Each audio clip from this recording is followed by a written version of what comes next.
Welcome back to Carter Finley Stadium. We are just about ready to go. Fly over by our armed forces. Very well done. And we are ready to go. NC State deferred their option and won the coin toss. Georgia Tech to receive. That's John Delaney ready to kick. Demarius Bilbo and Levon Thomas are back for Georgia Tech. There's the 108th kick for John Delaney this season. Picked up at the 1 by Thomas. Levon Thomas up the middle, and he is hit. And hit shy of the 20-yard line at the 18. It's an 18-yard return. And that's where Georgia Tech will start 1st and 10.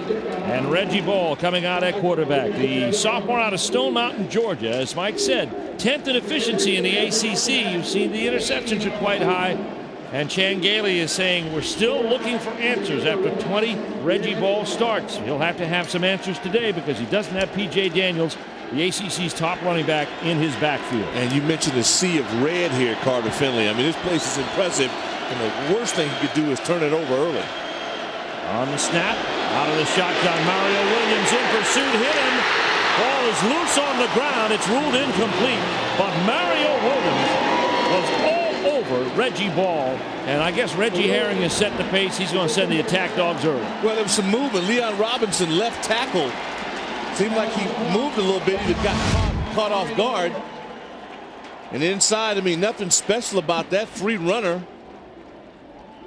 I mean, but that's what Reggie Herring's boys do on defense. I mean, they're not shy about coming after you. Ruled an incompleted pass, brings up 2nd down. There's Mario Williams. 6'7", 291 sophomore from Richlands, North Carolina. 2nd down and 10 for the Yellow Jackets. Tight end Williams, Darius Williams in motion. Back to throw, ball, pass complete, Nate Curry.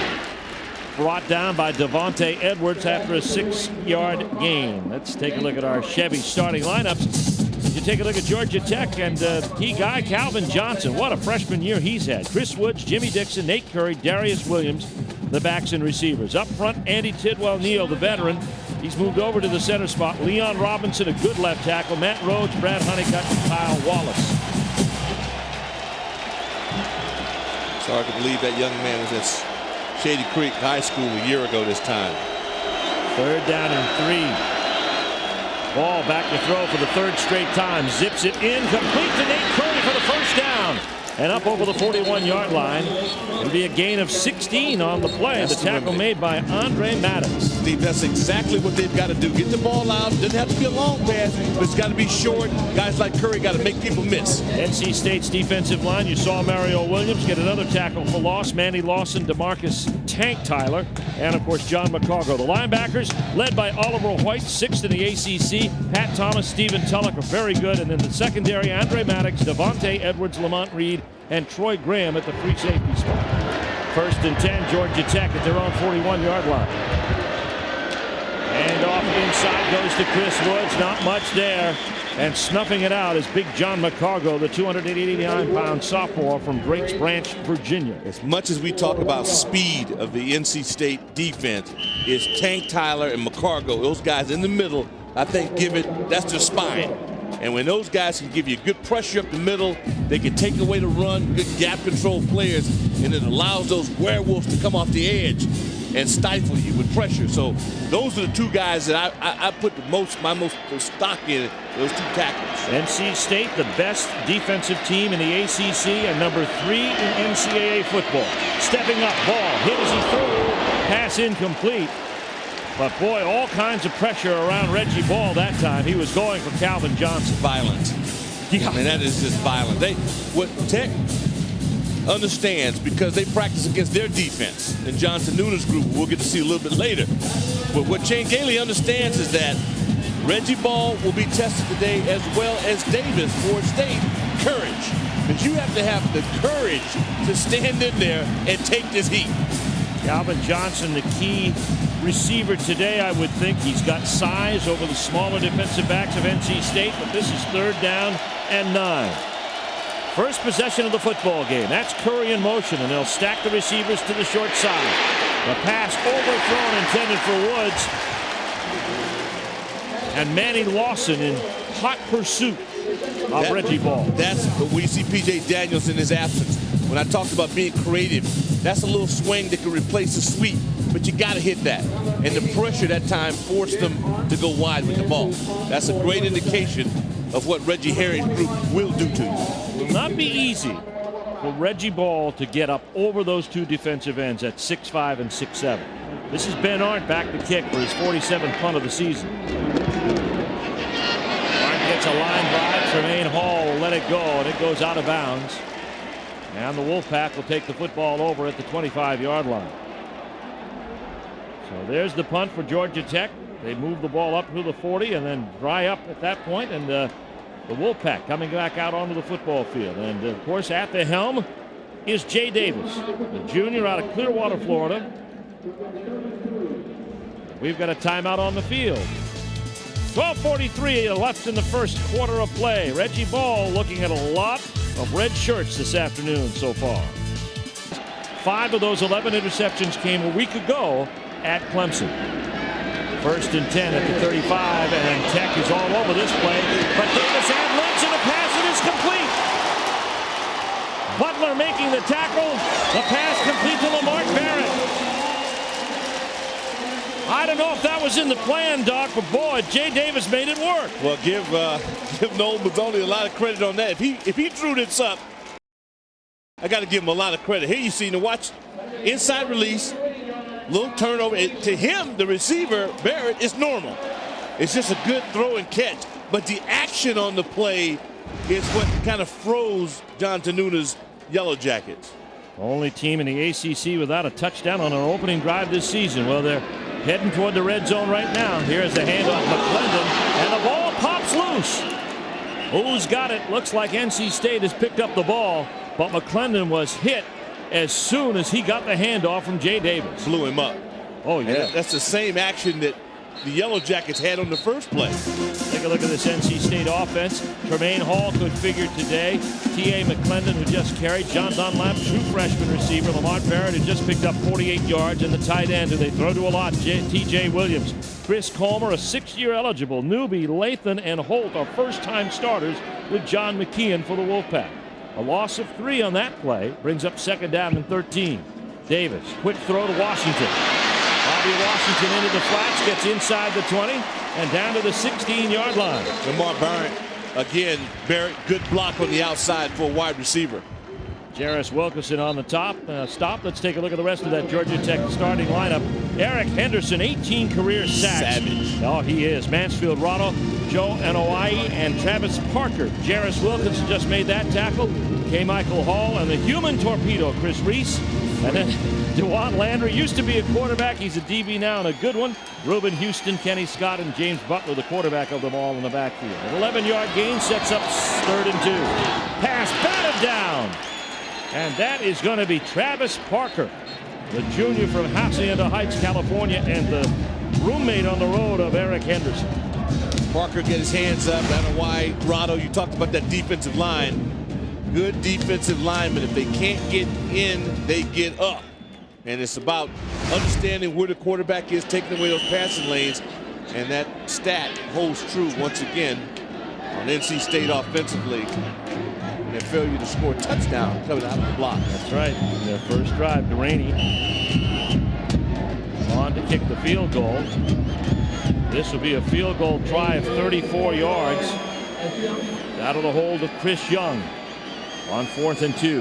Deraney, 11 of 17 this year, his longest of 53-yarder. Well within his range, the kick is up, and it is no good. Wide to the right, so State holds true to form. They have yet to score this year on their first series. And we've got a timeout on the field. With 10:44 left to go in this first quarter, no score. Georgia Tech and NC State back after this word from your local ACC station. Tight end in motion, handoff Chris Woods, and waiting for him there is Oliver Hoyt. Both of these teams need to get something on the ground to establish their offenses, Doc, and the early reports are not good. Well, you talk about Lawson, that defensive line. Watch the pressure, those guys going in. They just create havoc. They force you to redirect where you want to go. And they swarm. You see a lot of red shirts at the point of attack. That guy there, boy, he's an instigator on that defensive line because he just creates so many problems. Second down and 11 after the loss of 1. Calvin Johnson in motion, looking his way as Reggie Ball. Pass incomplete. He was looking for Chris Woods, and he hadn't even turned around yet. Pat Thomas looked like the leading candidate for that badge. Take a look at our Hummer scoreboard. Florida State with an early field goal on the Duke Blue Devils. Virginia Tech and North Carolina. That's a big game now. Tied at 7-all in Chapel Hill. Ohio State by a touchdown over Michigan State. It's our Hummer scoreboard this afternoon. Key third down coming here for the Yellow Jackets, who have not proved, Doc, that they can move the ball either in the air or on the ground yet. They've had poor field position and really not a big play. Curry in motion. They've got a stack going to the short side of the field. The pass right in the crowd to Calvin Johnson, complete, and the big freshman makes a huge catch. That was a big-time throw. Yep. That Reggie Ball, he will do things, and you'll sit and you'll drop your jaw. You'll go, wow. That was short. And again, that's a little bit of experience for freshman receiver. You got to get to the sticks. But the ball is right on the money. Oh, yeah. He's got to run through that catch. You can't come down short of the yard marker. You got to take that collision. He's about 4 yards short. Here's Ben Arndt, second kick of the game. Had a 25-yarder the first time. This one's to the 38. Tremaine Hall sheds one tackler, but won't be able to shed them all. We got a flag down on the play after a 37-yard punt. 3-yard return. Man. We'll wait for the call here. Jeff Flanagan.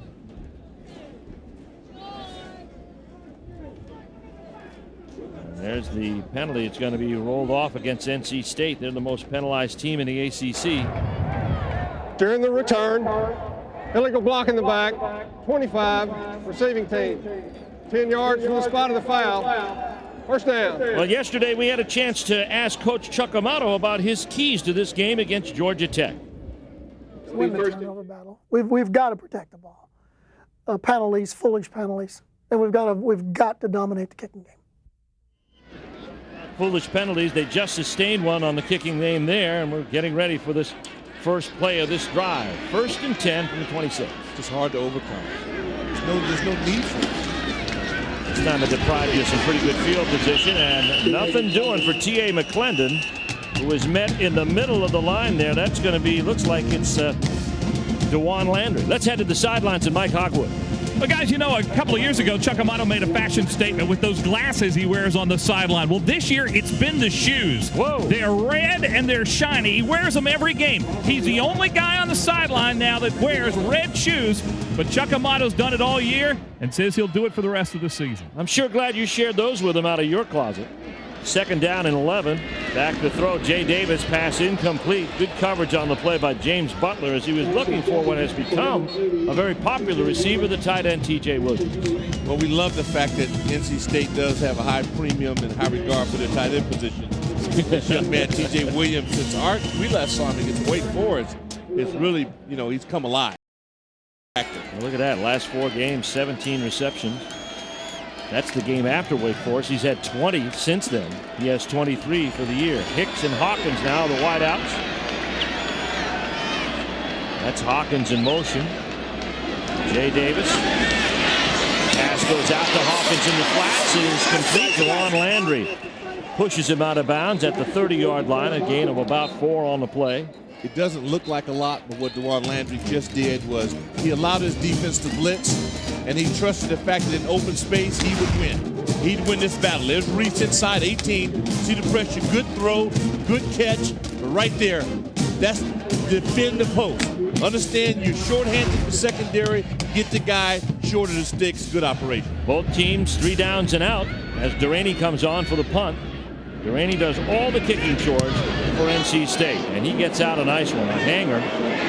Good hang time, taken there by Parker, and Parker's going to go down in a heap at the 30-yard line. A 42-yard punt by John Duraney, a 3-yard return, so the net is 39, and that a coach will live with. Both teams understand the value of coverage. Timeout on the field, no score. Georgia Tech ready for their 3rd possession here in Raleigh. Our Citgo game of the week, no score. 1st and 10, Georgia Tech at their own 31. Handoff Chris Woods. steps around the block, and he's on his way. Here comes Chris Woods. Woods into NC State territory with Georgia Tech's most successful play of the day to the 31-yard line, a 38-yard run. And the tackle made by A.J. Davis, and maybe bad news for Georgia Tech. Yeah, he appears to have pulled a hammy. You'd like to think and hope it's a cramp. It didn't look like he accelerated pretty well. That should bring in Grant at the running back spot. Great piece of blocking up front. They went to 2 tight ends, and Williams had a real nice block on the edge that opened things up. Georgia Tech, that would be a tough. Well, Chan Gailey told me earlier this week we could expect to see a little Rashaun Grant, but he wanted to alternate the two. I don't think he wants to be in this situation. Chris Woods, who you see right on the edge, they were able to get in on the left side. Good blocking up front. Matt Rose, a nice block. Robinson, the left tackle. And you're going to see it come up right about here. Oh, yeah. Yeah. Yep. And he's an old hurdler, so here's a guy who knows how to stretch out. And at that point, it caught him. And that was the end of a great run. So Chris Woods feeling what could be that right hamstring as he goes off. There's the man he's replacing, P.J. Daniels. He's second in the ACC in rushing this season. But the important stat here, Georgia Tech 0-3 when Daniels doesn't finish a game. Today he won't even get a chance to start it. They are 4-0 when he starts and finishes. Woods has had 79, 74, and 52 yards and a half against Tech, respectively, in those 3 games. So he's been a baller. Bottom line, they couldn't finish. That brings in Rashaun Grant now, number 3.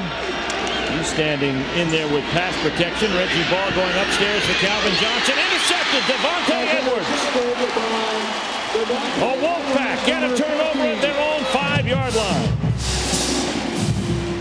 Boy, this is great, too. What Devontae Edwards does best is that he forced Calvin Johnson out of bounds.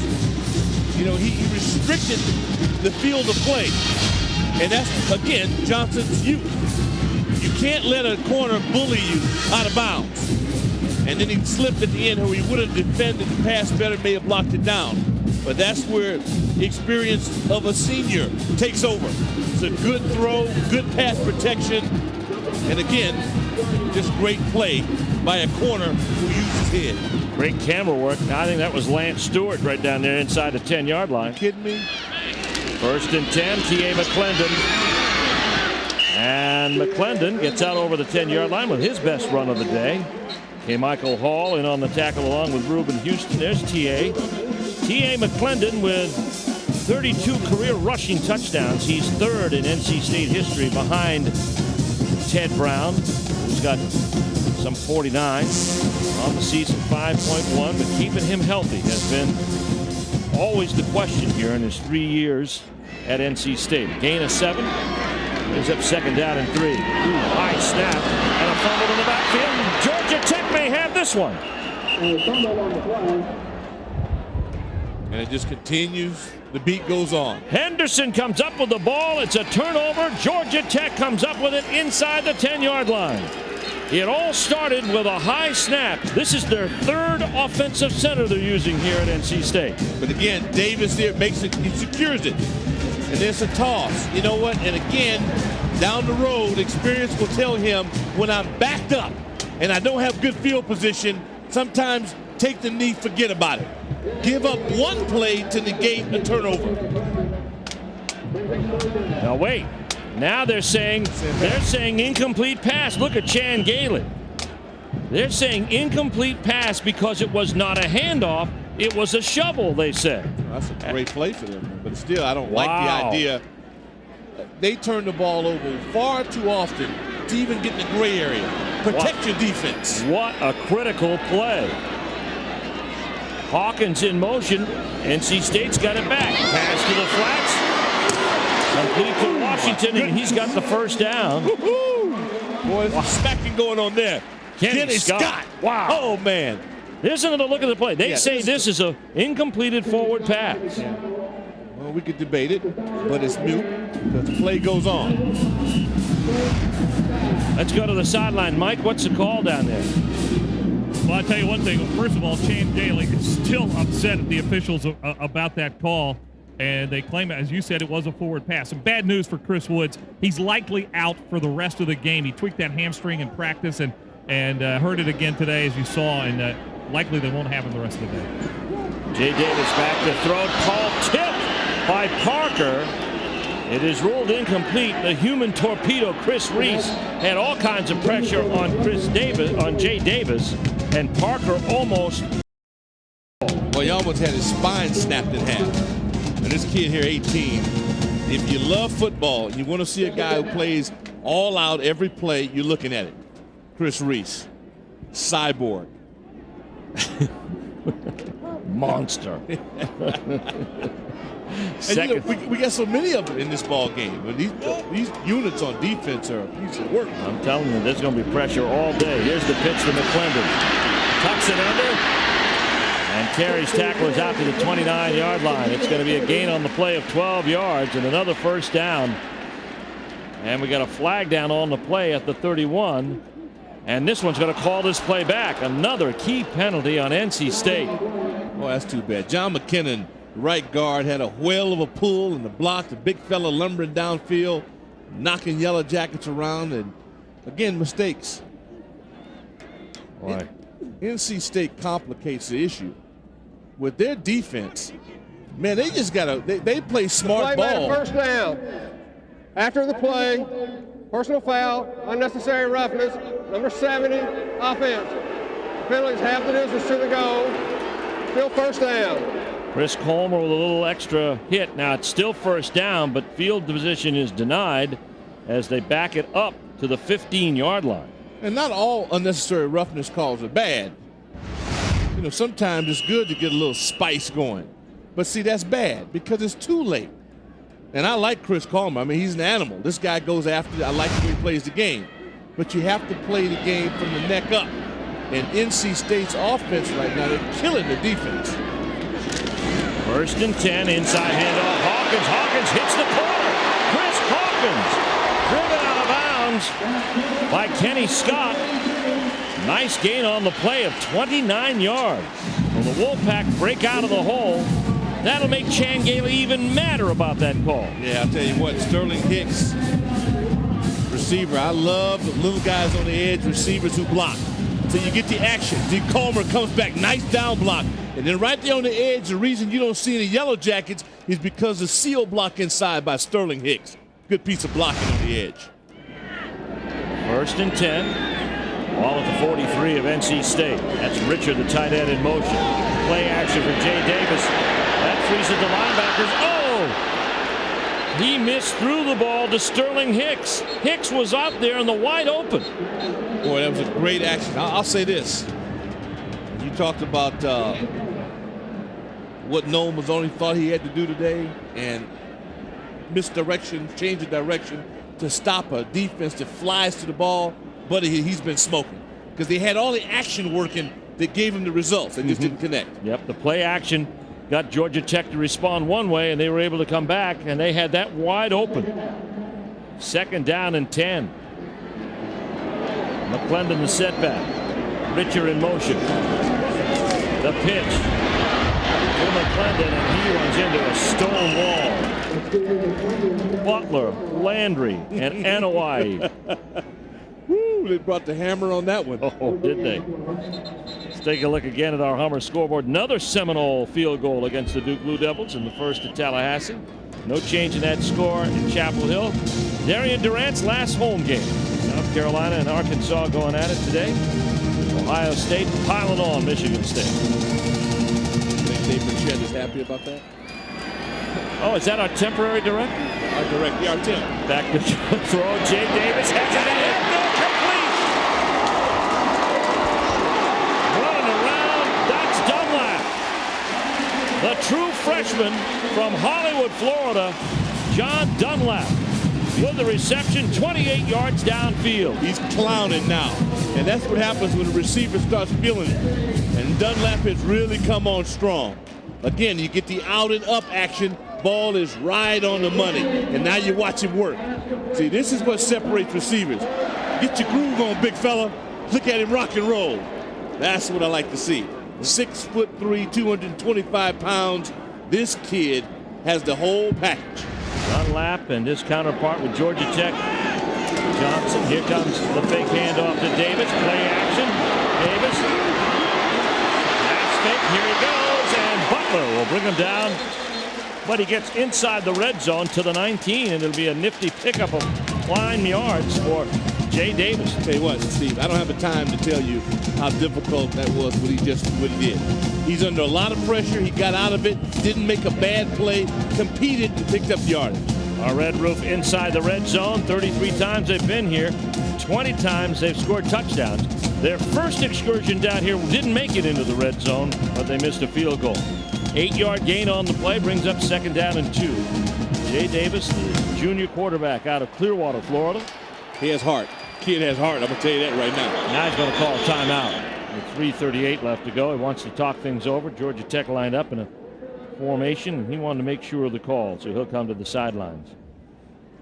Last time out for the Wolfpack, they lost a heartbreaker at Clemson, but they only have themselves to blame, dropping a 26-20 count. Darrell Blackman, though, the freshman, had 11 carries, 90 yards. The tight end was big on that day. And once again, NC State outgained Clemson, but they also turned the ball over more times. Well, last one here, Jay Davis threw 5 interceptions. This one right into the arms of Bennett, the defensive end. Charles Bennett picks it up, and essentially the ball game ends on that play.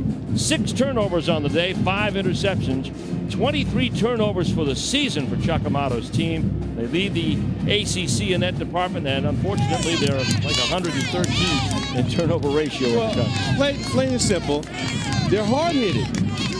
I mean, when you have their defense and their ability on kicking game and special teams, all our offense has to do is play smart ball. They don't have to be glamorous. They don't have to trick you. They just don't hurt themselves, and they win ball games. And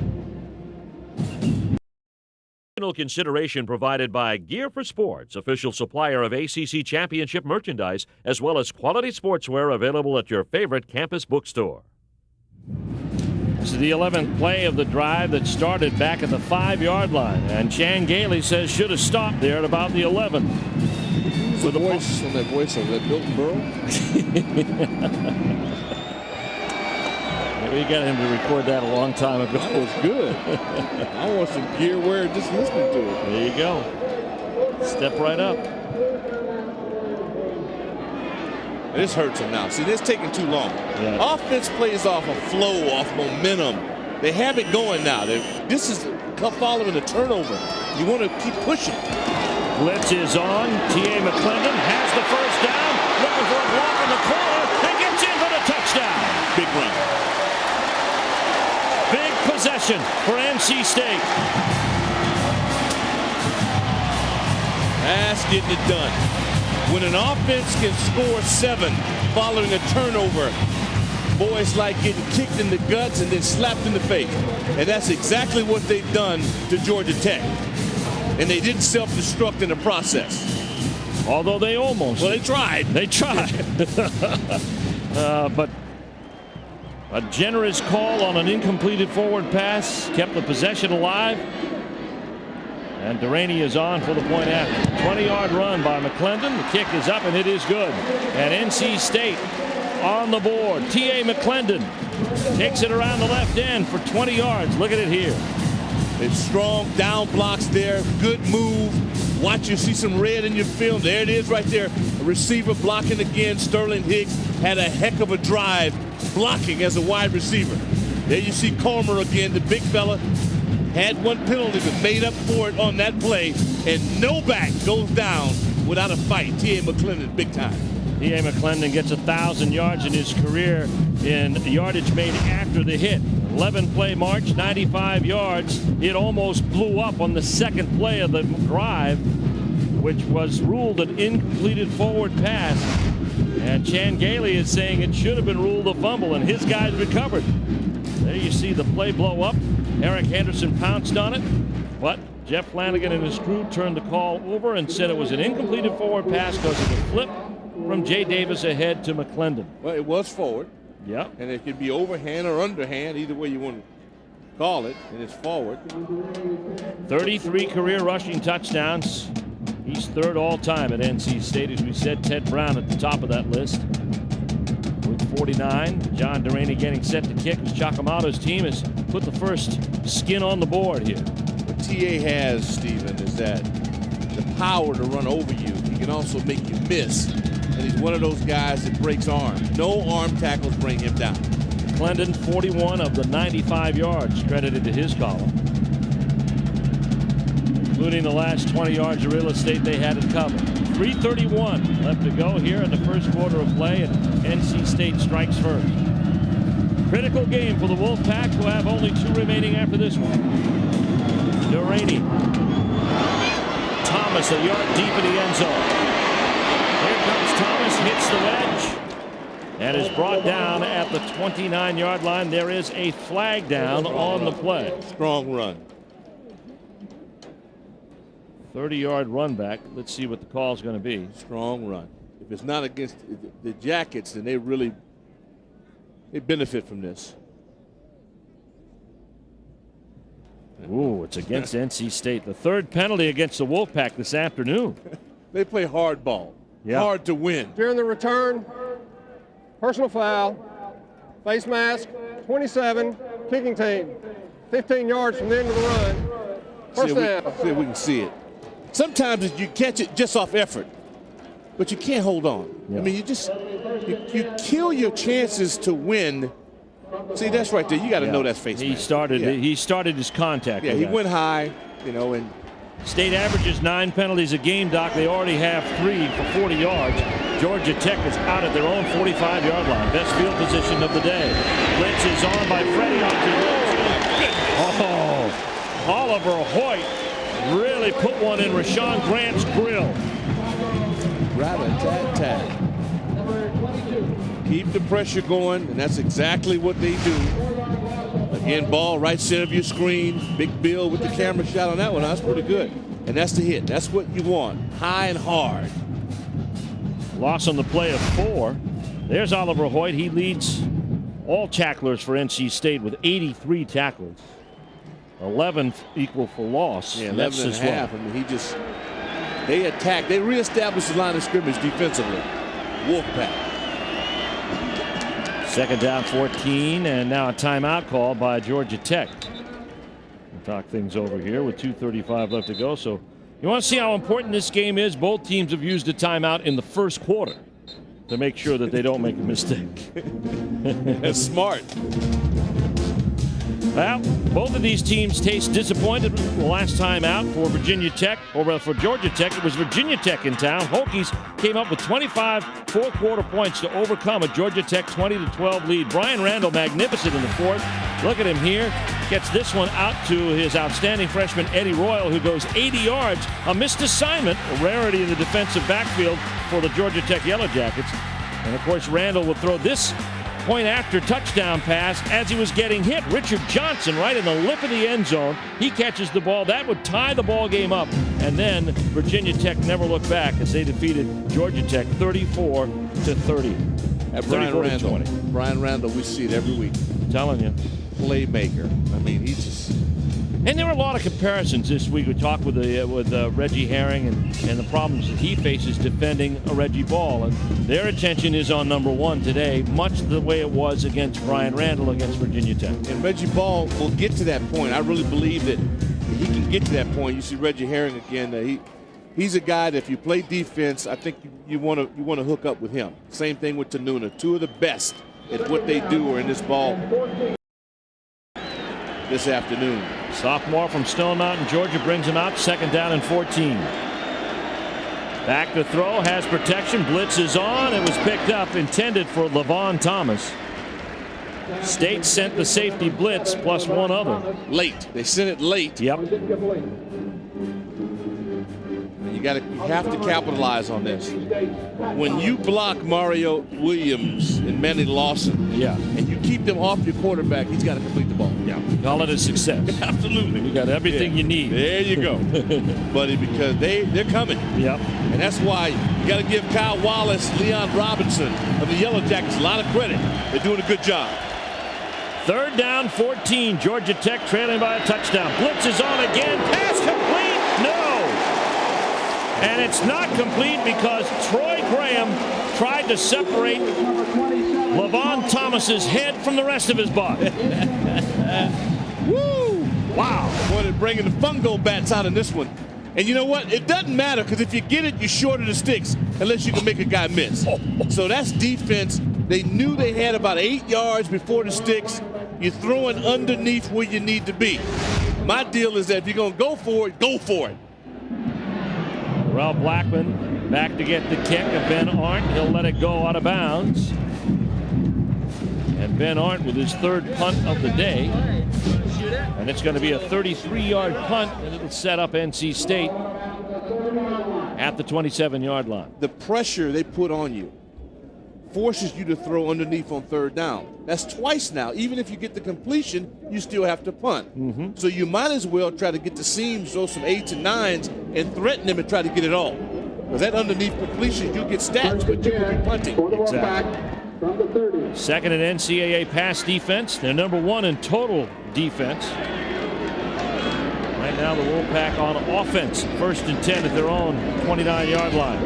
End around. Hawkins got him guessing again. This time Burton chases him down.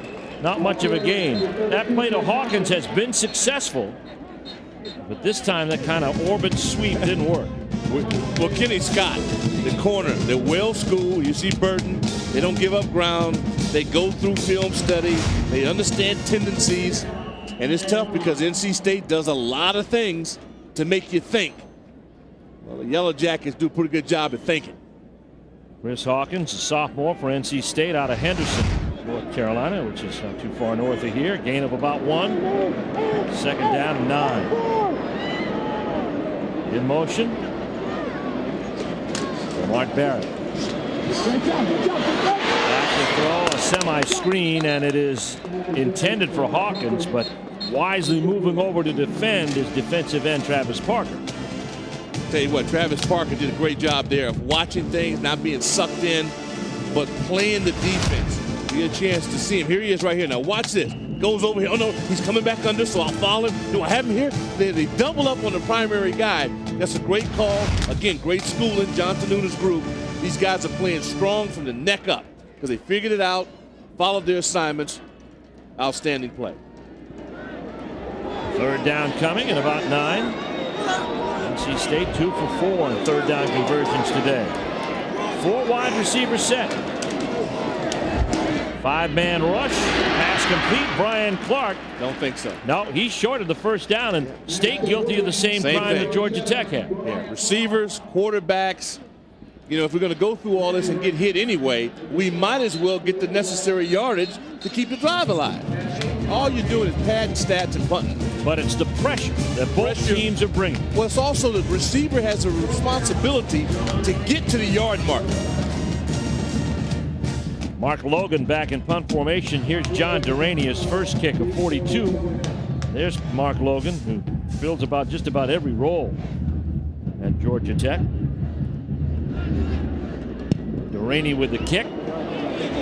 Line drive, returnable. Here comes Logan, and he goes right into the teeth of the red shirts there at the 32-yard line. It's a 36-yard kick, a 6-yard return. And a new addition to the Jefferson Pilot Sports family. We welcome Wednesday. We grew by 1. Technical manager for our SEC crew, Joey, and engineer in charge for the ACC, Callan, are proud parents of Molly, Megan, Knipe. Mom and daughter doing well. We're wondering about Dad. Well, that's a lost cause. It's a lost cause. Best wishes to Joey, Callan, a little Dylan, and, of course, the newest addition to the Knipe family, Molly. Nice. Here you go, 1 each. 1st and 10 at the 31-yard line. In motion, Johnson. Handoff now to Rashaun Grant. And Grant, big hole. And he's in NC State territory. Down to the 43-yard line. It's a 26-yard run. The tackle by A.J. Davis. And there's Rashaun Grant. He's all that's left because Chris Woods is out for the day with a hamstring. That's slicing and dicing here. Happens up front. The big people on the red shirts. See, sometimes you guess you missed, or you make a guy. That's acceleration there. If that was a good visual of pulling away, and you get the tight ends coming down, good inside seal by Matthews. He had some big plays in his first half after the defenses took over. Hand off Grant, steps around the block. And gets a little bit of yardage there. Stepped around Leon Robinson, and Tank Tyler was able to clean it up. Let's go to the sidelines for Mike Hogwood. As you guys have said, the hitting is really fierce in this game. Georgia Tech has lost a player, and now NC State. Tremaine Hall is having back spasms. He will not return in all probability to NC State's offense. Wow, that is a big injury. That's why we've seen more of Hawkins than anything else. Yeah, it's a lot of oomph to that offense. He does so many things so well. He's such a threat. Nobody got more touches in the NC State offense last year except Phillip Rivers. Yeah. That tells you what he means. The quarterback. We got a timeout as the first quarter has come to an end. The Wolfpack with some hard defense, and T.A. McClendon with the game's only touchdown. NC State leading 7-0 through 1 in Raleigh. Steve Martin, Doc Walker, Mike Hogwood. Glad to have you on board here for ACC football from JP Sports. And off Rashaun Grant. Third tailback on the depth chart, pressed into service. Chris Woods and the unavailability of P.J. Daniels. Here's a look at the Progress Energy Progress Report for the first quarter. Rushing yards about even. Jay Davis having a better day of it in the air, and time of possession for the Wolfpack. T.A. McClendon 37 yards and a touchdown, and one turnover to speak of that set up the NC State touchdown, an interception at the NC State 5-yard line. Third down and 4. Georgia Tech trying to even the score here. Ball, the throw, pass. Oh, almost a great catch by Calvin Johnson, but he fell. That would have been good for the first down. Devontae Edwards has already picked one off today in coverage. Well, it's time to check Calvin's cleats now. But that's twice where he slipped. Yeah. And you can't slip if the guy covering you doesn't slip. That's the rule. You can't slip on third down. It's another rule. And so they got to get it figured out because you're squandering great field position. And that was a strong drive by the Yellow Jackets that ends up in a punt. Van Arndt, fourth kick of the day. There you see what he's averaged. You could use something at that average right here at this spot of the field. Gets it up high, lots of air underneath it. Oh, and it takes finally a Georgia Tech bounce, and he does a nice one inside the 10-yard line down to the 7. A 29-yard punt, but he did the job and backed NC State up. Go to Yahoo Sports to see JP Sports ACC football games. Yahoo Sports also brings you live game audio each week for dozens of schools from every major conference. Listen to your favorite team's games all season long for only $4.95 per month with Yahoo Sports College Broadcast. Get it now at sports.yahoo.com. NC State band would like something to play for. Right now they've got to protect their own territory here. They're down to their own 10-yard line, 1st and 10. After a nice punt from Ben Arndt, Georgia Tech. Davis to McClendon, feels his way along the right side of that wall and gets out to the 13-yard line. Mansfield Rotto in on the tackle along with Joe Anoa'i, sophomore out of Pensacola, Florida. You're NC State, you just want to move the pile. You want to get one first down at a time and get out of this field position because you're going to set the Yellow Jackets up now by field position if you fail. Barrett is split wide to the top side. They have a stack of 3 receivers to the wide side of the field. One lone setback. Handoff goes to McClendon, and he tried to get outside the block, but Anoa'i would have none of it. He was the only Yellow Jacket in the vicinity. Anoa'i, man. Last time we watched Georgia Tech, man, this kid had a heck of a game against Duke. He's blowing things up. He has an out charge against 2 guys right there, and he split them both. That's total domination at the line of scrimmage. They put 2 guys on him. They thought that much of him, and he split both of them. Loss of 3 on the play. Of course, NC State with all kinds of injuries. Jed Paulson gone, Leroy Harris gone, Derek Morris gone. 3 newcomers in the starting lineup. There's the pass to Washington. Gets out in the flats, a little bit of running room. Out to about the 16-yard line. Well, you got to punt it. Yeah. And this is what the Yellow Jackets wanted to do. Yep. Go in, get a 3-and punt, get the offense a little bit closer to pay dirt. And that's the end zone. Georgia Tech has forced NC State into 3 and out. Now this will be the 3rd time in the first half. Don't be afraid to punt. with a great defense. I wouldn't care about that. You just don't want to turn it over. Line drive by Delaney. Here's Parker at the 35. And Parker brought down by Freddie Autry-Lindsay. But the field position is attained. 1 yard shy of midfield. That's an excellent home place cooking. Yeah, for Reggie Ball to start. It's a 49-yard kick and a 14-yard return, so a net of 35 on the play. NC State on defense, and we come back to Raleigh. Understand about their total offense coming up right after this. Love that field view we just had. Here's Ball, and he overthrows Cox, his fullback. You know, Georgia Tech has had 97 yards total offense, 70 of it on 4 rushing plays. And one of those big runs by a back who's no longer available today, Chris Wood. Yeah, but the big plays haven't resulted in any points. No. They need a big play to take it to the house. I'd also, like to see them threaten. They threatened deep on the one play. When you have a Calvin Johnson, you got to go to him. Now, the one time he got squeezed out of bounds and slipped and couldn't stop it, but he's a premium player. You have to give him a shot. He's on the sidelines right now. 2 set, 2 wide outs, going for Curry. This is Thomas. Oh, beautiful.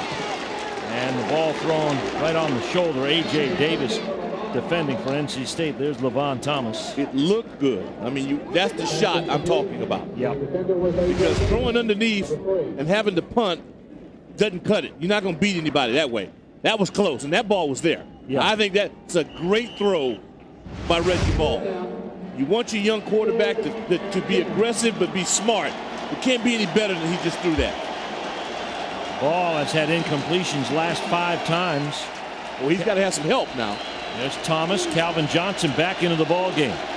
There's split wins to the left side. Curry to the right. Tight end in motion joins Curry on the right side. Blitz is on. Pass intercepted. Devontae Edwards, second pick of the day. He could go all the way with this one. Got the blocking out front for Manny Lawson. Touchdown NC State.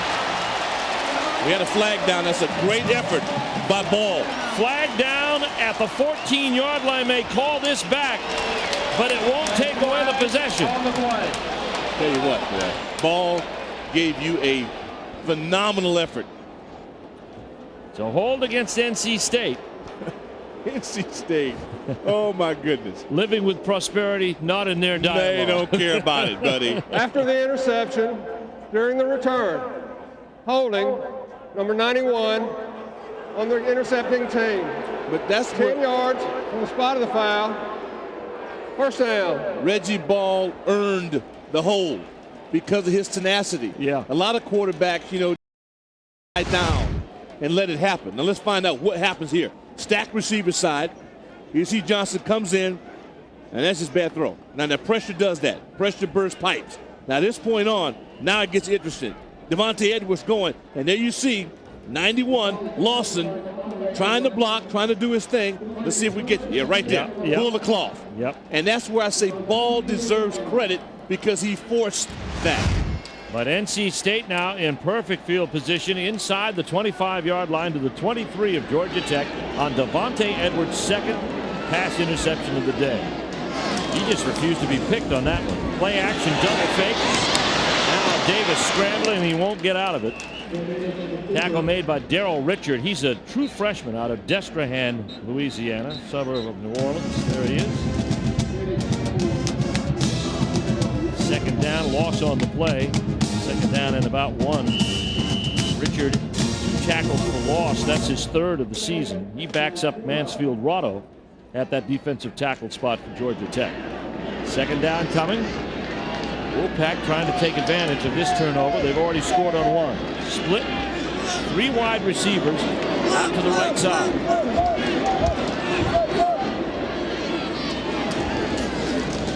Handoff McClendon, nothing doing. Eric Henderson blows up the play with Joe Anawai. It's easy to see why Henderson had 24 tackles for losses a year ago. Number 1 the ACC in sacks, squeezing the play down. But that's getting some help from our friends on there, buddy. That's getting all over it. I want it. Look at this, North Carolina making a concerted effort to join the teams atop the ACC. And, of course, we'll have the Tar Heels next week against the Wake Forest Demon Deacons coming your way from Grove Stadium, our Citgo ACC Game of the Week. Hope you'll join us. Look forward to that. Seeing Carolina Blue. Third down 15 and another timeout taken by NC State. Timeout on the field. North It's Carolina the second State. for the Wolfpack, and we'll be back after this word from your local ACC station. All right, welcome back. Steve Martin here along with Doc Walker, and we're ready to go. Key third down play coming here for NC State. Rolling out, Jay Davis into the flats, complete to John Richer, his tight end, and Richer is short of the first down to the 22-yard line. We talked about this just a moment ago. A lot of people will think that Reggie Ball's efforts to tackle Devontae Edwards is a small factor in this game. But it brought about that penalty, Doc, and if NC State doesn't get it here, that's a key play in this game for Georgia At Tech. the very least, he saved them 4 points. And if they're not successful on this kick, it'll be 7 points. Those are the little things. That young man there, it's the difference between winning and losing. We talked about that in our open, and it shouldn't go unnoticed. And Delaney's already missed a 34-yarder. This one will be a 40-yard kick. Out of the hold of Young. There's the kick. It is up, and this one is missed. And Reggie Ball's play looks even bigger. Just saved him 7 points. That's right. No, just saved him 7 points with a great effort. And you can say, well, he threw the interception. He should have. We watch week in and week out around the country where quarterbacks don't make plays, are not able to make a play of that nature. He just saved his team some points. There's Reggie Ball. Let's look at this play again that we were talking about. It's an interception, true. Devontae Edwards has taken this one to the house. You got And he probably should be. Yeah, you got Manny Lawson in front of you, along with Mario Edwards. Now, if that's not a personal escort, you ought to be able to take you anywhere. You ought to be able to go down a dark alley at night with those two guys and be untouched. But the holding call on Lawson, back the ball up to the 23. State did nothing with it. He missed a field goal. Here comes Georgia Tech. Here comes Rashaun Grant. And Grant, Chan Gailey told me earlier in the week, now we know, we were somewhat restricted last week in what we did because P.J. Daniels' injury happened during the ball game. But if we have a chance to scheme for it, and we have, we should be okay with Chris Woods, and you will see Rashaun Grant. Well, we're seeing all of Rashaun Grant now because Chris Woods has left the game with a hamstring. One thing I can tell you about Grant is that he's not scared. I mean, this kid runs the ball. He runs hard. Oh, ball falls away as he takes the ball from center, and that's going to be lost yardage. We talk about penalties in NC State. There's another one. We got another one here coming. Be on Lawson.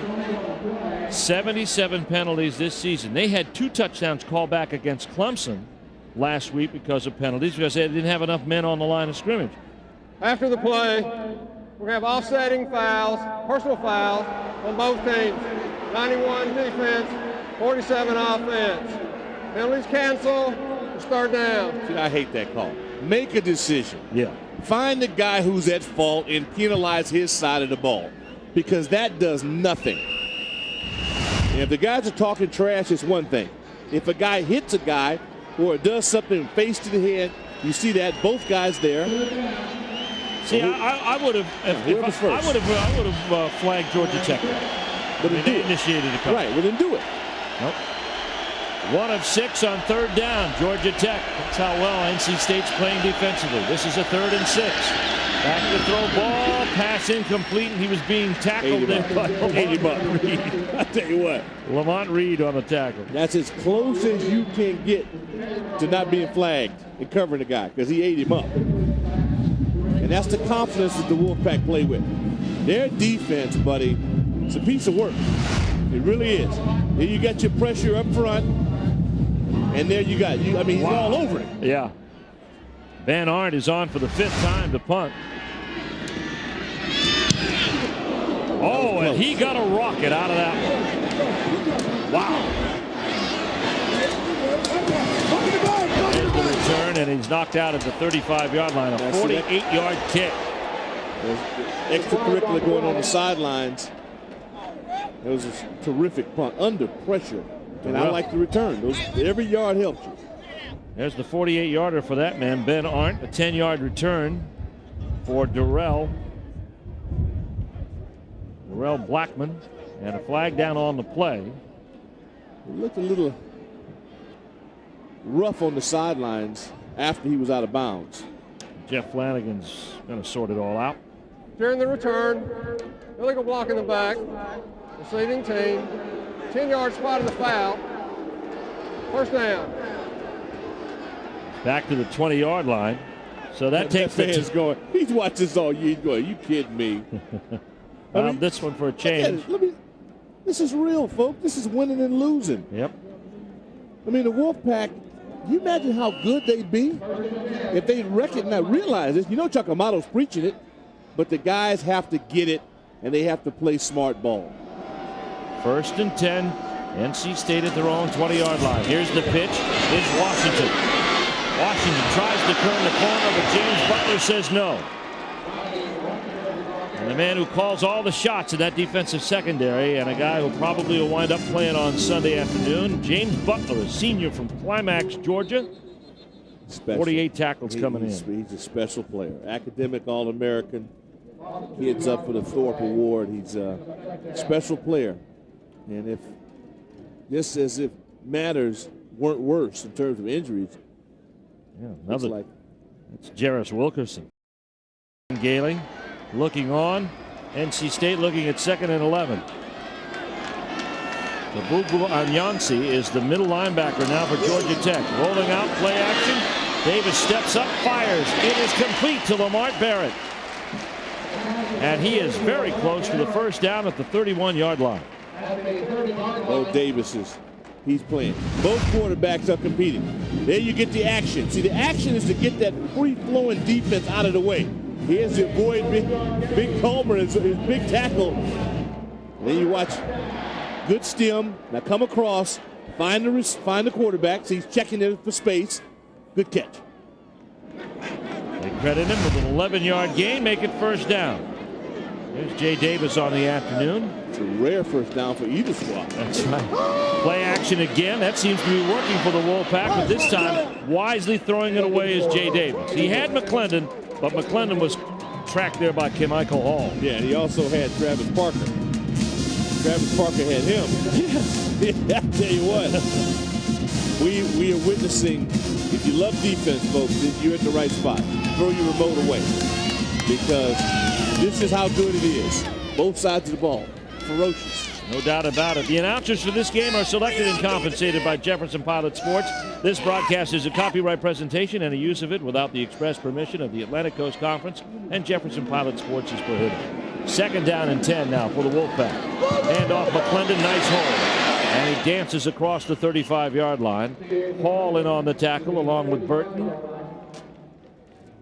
Now, when do you read Mike Hogwood's disclaimer? Is he sponsored by a separate corporation? Well, we're still trying to get one of these two divisions named after Mike Hogwood. That's right. I think that would be the appropriate tribute to the man who has roved the sidelines for these many years. There he is. Yeah, world class. Hey, Beverly. Hey, Steve? Yes? Oh, Steve, thanks. Hey, Hog. Hey, don't need to go through an intermediary here. No. I was going to give you actually an update. I'll let you call this play first. All right, there's Brian Clark, and he is flattened quickly by Kenny Scott, but not before he gets the first down and moves the chains. Let's go to the sidelines at Mike Hogwood again. There's the cue I was waiting for, right there. Hey, Jarris Wilkinson, there is some good news for Georgia Tech. It's a left ankle sprain, and he will return. Of course, they're missing Chris Woods. They're missing P.J. Daniels. That's a good part of their rushing attack. And to lose Jarris Wilkinson, and there he is. He's back in the battle. Mike, you said it. 9-yard gain. First down for the Wolfpack now, moving the ball at their own 44-yard line. Handoff inside McClendon. Good inside-out play. And a good open field tackle by Nathan Burton. Fifth-year senior out of Lilburn, Georgia. He diagnosed the play, and that could have gone for even bigger yards. You better believe it. That's the second time in this ball game Burton has come up large. And when you have a moving object that's moving and strong, and it's T.A. McClendon, buddy, you grab a leg, hold on for dear life. He did it. There's Burton. It's a gain of 6 for McClendon, the junior running back out of Albemarle, North Carolina. Starting to feel the rhythm. The rhythm in red, man. They're starting to get it going on now offensively. Jay Davis has done some nice execution details here on this drive. Handoff goes to McClendon, and he slips as he tried to cut back. Waiting there, right there, was the machine, Adam Oliver, redshirt freshman. Newport Richie, Florida. The Machine. ACC Football is brought to you in part on Jefferson Pilot Sports by Toyota. Third down coming for the Wolfpack, and a key third down. Loss on the play of 2 brings up third down and 6. They're averaging about a half a yard every time he changes that play and goes through all that motion he's doing. Yeah. It doesn't work. No. 3 for 8 State is on third downs. Blitz is on. Oh, buddy, they got it. Brought down by Reuben Houston, but it was deflected into his hands, I believe, by Butler. We do have a flag down. Flag down on the play. Jeff Flanagan to sort it out. Holding, 75 offense. Penalties decline. First down. First turnover of the day for the Wolfpack of NC State. Reuben Houston picks off the ball, his 6th career interception. He had a little help from his friends. Inside dog, see pressure on that, Reese with the tip. And then you get the call. Houston with the interception. Big break for the Yellow Jackets. They're in NC State territory now at the 46-yard line. 1st and 10. There's Butler. Handoff inside, Rashaun Grant. Big hole.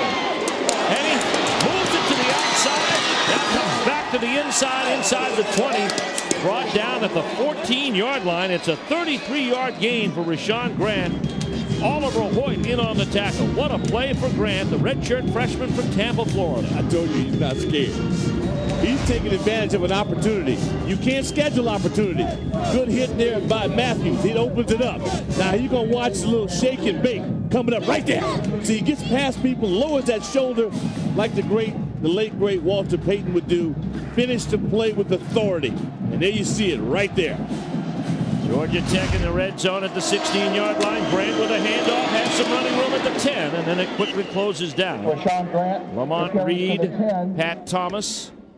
Also in on the play, the rover Andre Maddox in on the tackle for the Wolfpack, but move the yard marker another 4 yards to the 10. There's Grant since coming in. 6 carries, 12.7 yards. And good teams score touchdowns following change of possession. Yes, they do. And NC State did it. Now Tech has got to do it if they want to hang in this neighborhood. Change of possession and field position, and they've got it this time down. Everybody's coming on Ball to throw. Pass is complete to the fullback. He's in for the touchdown. That's Jimmy Dixon. Jimmy Dixon comes out of the backfield. And Reggie Ball throws a 10-yard strike in the face of a Mario Williams pass rush. The rush was there. That was a sea of red coming right at you. And he didn't panic. And I told you early on, it would take tremendous courage on both sides of the ball at quarterback, but so far we've seen it. Travis Bell in to kick the point after, out of the hold of Andy Thompson, trying to even this ball game up at the 2:46 mark. Kick is up, and it is good. So the Georgia Tech Yellow Jackets take advantage of the interception, and finally, the 4th time they get it near midfield, they take it in for the score. A big run by Rashaun Grant, and then this touchdown strike, 10 yards to fullback Jimmy Dixon for the touchdown. We're even up at 7-all in Raleigh. A 10-yard pass reception from Reggie Ball. It's Ball's 11th touchdown pass of the season, and 3 plays after they intercepted a Jay Davis pass. The interception by Reuben Houston. This one's not coming out of the end zone. Lamont Reed will down it. And a touchback there on the kick. It'll come out to the 20-yard line. So a new ball game. Let's look at the touchdown again as Reggie Ball strikes pay dirt. Well, good blocking up front. They brought everyone in red they could get. And there's nobody out to defend. So you get a good catch, good throw. Touchdown. Good play call by Patrick Nix, the offensive coordinator, and Chan Gailey calls a lot of the plays, and he's been offensive coordinator in the pros, 3 different stops. Miami the last before taking the head job there. Reese on the blitz. Davis steps underneath it and underthrows his tight end T.J. Williams. Talked to T.J. yesterday about you know, how it is watching Jay Davis develop. He says it's a matter of confidence. We all have confidence. He has confidence in himself, and it's contagious to the team. 9 of 18 for Davis today. He hasn't thrown a touchdown, but he has thrown an interception, which led to this most recent Georgia Tech score. Still, he's showing poise. Yes. He's able to avoid a rush, not panic, step up, you know, and try to make a throw. Georgia Tech now in their dime defense with 6 defensive backs and a 3-man rush, but they'll blow in a linebacker. The pass incomplete to Clark. He was out of bounds at the 27-yard line, and that'll bring up 3rd down. NC State, mind you, has 1 timeout remaining with 2:34 left. Hey, you watch him, looking, he looks inside where he's going, gets a little tattoo. Both quarterbacks have been hit. They knew that coming into today's ball game, you'd be under pressure. 3 for 9, not bad under the circumstances, going against this Jacket defense. Jackets allow only 28 of 3rd down, 28% of 3rd downs converted into first. Here's the pass, it is complete to Hawkins, and he's shy of even the line of scrimmage. That's Big what they hit do. by James Butler. That's what they do. They force you to play to where they like you to go. They get stingy with the real estate. They're calmer. Big number 70 right in your screen. He absorbs a Yellow Jacket, throw, catch, hit, punt. Just that simple. Wow. How big, and I don't want to keep harping on it, but I will. How big is that penalty that took back the touchdown on the interception by Devontae Edwards? That may come back to haunt the Wolfpack here this afternoon. Yeah, man, it's a great effort again by Reggie Ball, who forced it. Timeout on the field taken by Georgia Tech. They have 1 remaining. Let's go to the field. Patrick Carter is back to get this punt. It's a wobbler. And Georgia Tech is going to get exactly what they want. The ball once again at midfield. Georgia Tech, in 3 of the last 4 possessions, Doc, have started no worse than their own 49-yard line. Makes it easier. Short field. Yep, and NC State's had to defend that short field throughout the 2nd quarter. There's Reggie Herring, defensive coordinator, formerly at Clemson. Spent a couple years up in the pros. It's a good one, and the buck stops here now with Reggie on defense. Here's Rashaun Grant, who's had a fine game. A career-high 79 yards, just grew by 5 more.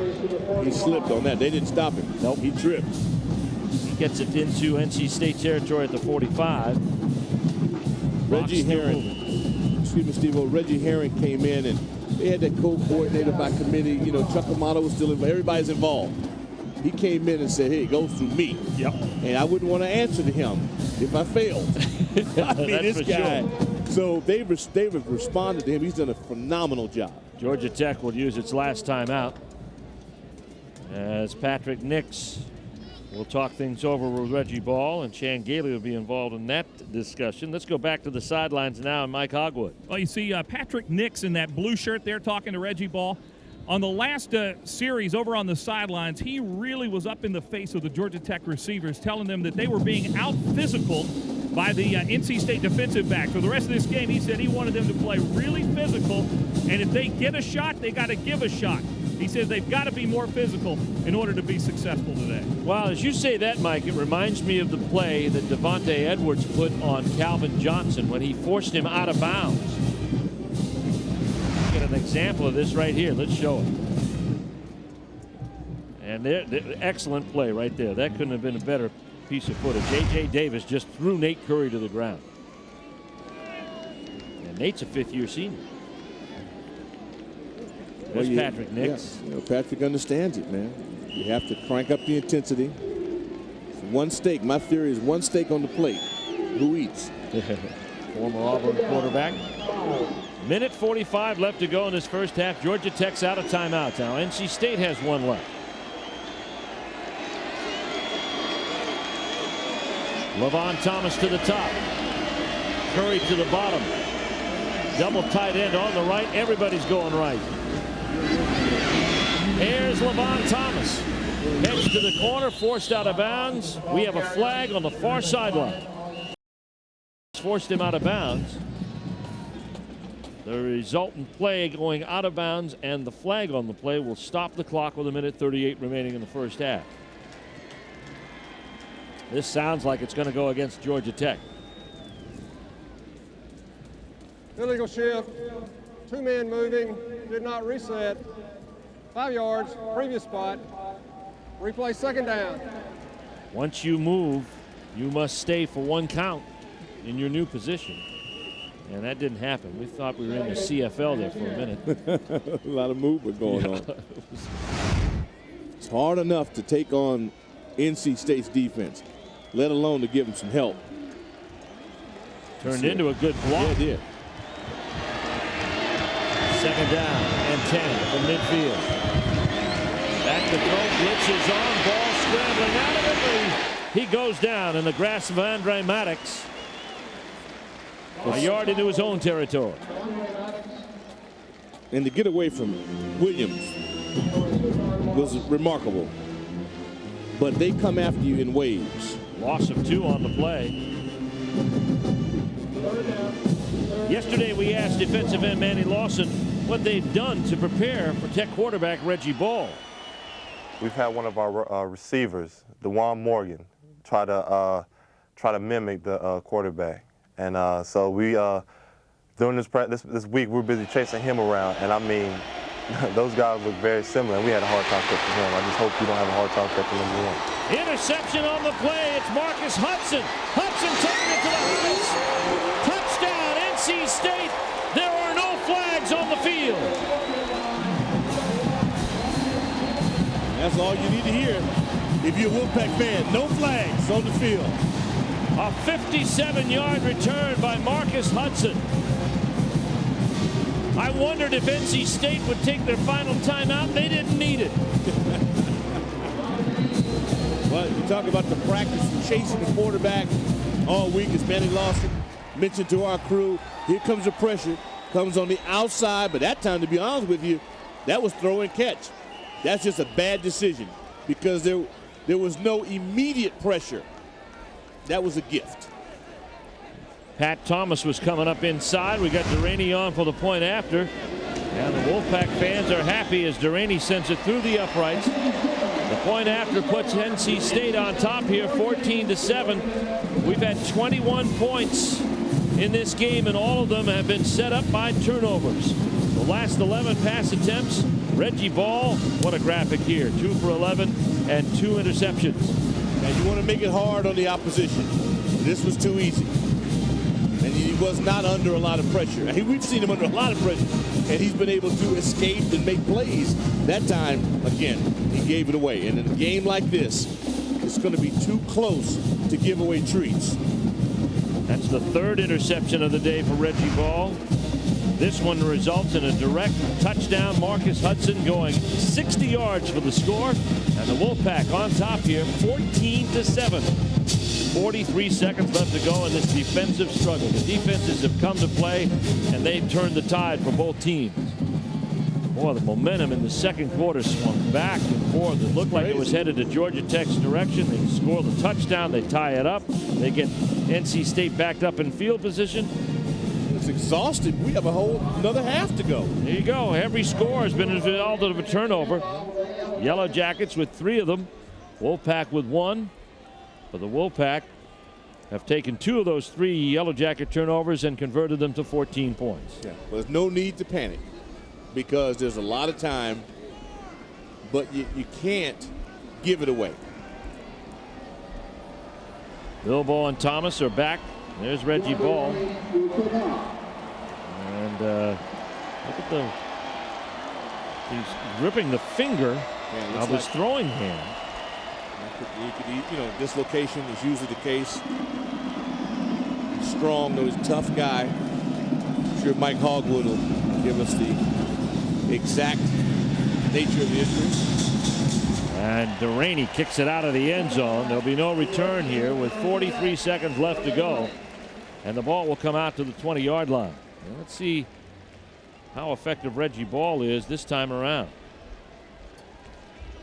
The NC State defense has been effective, and they have picked off Reggie Ball 3 times this afternoon. And we'll keep looking at that right hand and the forefinger next to the pinky, the one he was grabbing. There you see the shot of it. He's all right now. You see the blood on the towel. He'll take it into the huddle. 1st and 10 from the 20-yard line, just moments away from halftime. Mike Hogwood has all the halftime activities, and now we've got a stoppage of play here and timeout call by the Wolfpack. Chuck Amato says, hey, we got him down to the 20. We might get a shot to get this back. Get another score on. Those 2 missed field goals on the part of NC State is another factor. That's right. You put into this, and he'd like to get one of those to work for him, but Ball has struggled, though. Look at that. 5 of 18, 37 yards, 3 interceptions, 1 touchdown to his fullback. He has not really been able to get on track to his wide receivers today. Calvin Johnson, Nate Curry, Levon Thomas, they've all been relegated to non-factors. And there he is again. Well, there's enough that when Patrick Nix gets in at halftime, talks to his guys, I think he's got to go to his receivers and say, hey, gentlemen, we need one of you to step this thing up. And you're going to have to match the intensity of NC State's secondary, because right now they are dominating them when it comes to receiver defensive back situation, and that's something that he will bring out of them. I mean, he'll present the challenge. The last 3 games, Ball has thrown 7 interceptions, 3 already today. Prompted Chan Gailey to say to me this week, still looking for answers. In his 20 starts. The Clemson game. I mean, look how the Virginia Tech game. Exactly. With NC, you can have a lot of things go wrong and still win a ball game. 1st and 10. Handoff Rashaun Grant. And he pushes his way ahead. Freddie Autry-Lindsay. And also in on the play is Oliver Hoyt. Tank Tyler is there too. Georgia Tech content to keep it on the ground. Neither team armed with a timeout here. Would be surprised if the Yellow Jackets took a knee here with 20 seconds and now the time ticking away. There's Oliver Hoyt. 28 players on this NC State roster from Florida, a good group of them from South Florida, reflecting the recruiting prowess of Chuck Amato when he was at Florida State. He's continued it here at NC State. Time winds down. Georgia Tech will not attempt another play. They're going to regroup in the locker room. Chuck Amato's team should be up by more than the 14-7 count. They've missed 2 field goals, had a touchdown call back on a penalty on an interception return, but right now they hold sway here 14-7 over Georgia Tech as the men in red head to the locker room. Mike Hogwood is standing by, and he's got Chuck Amato. No matter where you go. Is that a Hogwood hat? It could be. Ball dead in the end zone. Lamont Reed will not bring it out.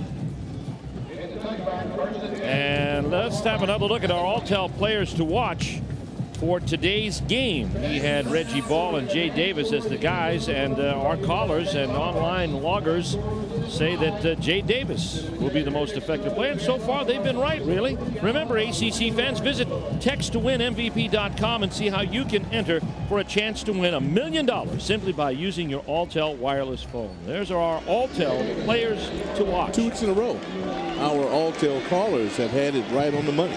They are not easily fooled. Jay Davis ahead to T.A. McClendon, and touchdown automatic is pulled down by K. Michael Hall and also Eric Henderson.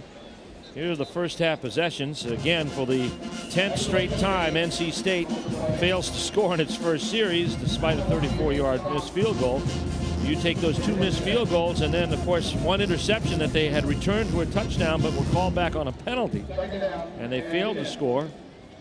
And they could be up by 13 more points in this ballgame. Right now they got a 7-point lead. They should be up 27-7. They're up 14-7. Richer in motion. McClendon runs right into him. Chris Reese slowed him down, but Jarris Wilkerson will stack McClendon up. Both of these teams came out of the locker room, Doc, I think, with the same thing in mind. Establish the run. Yeah. We got to get away to turning the ball over in the air. Well, establish the run. For Tech, don't turn it over.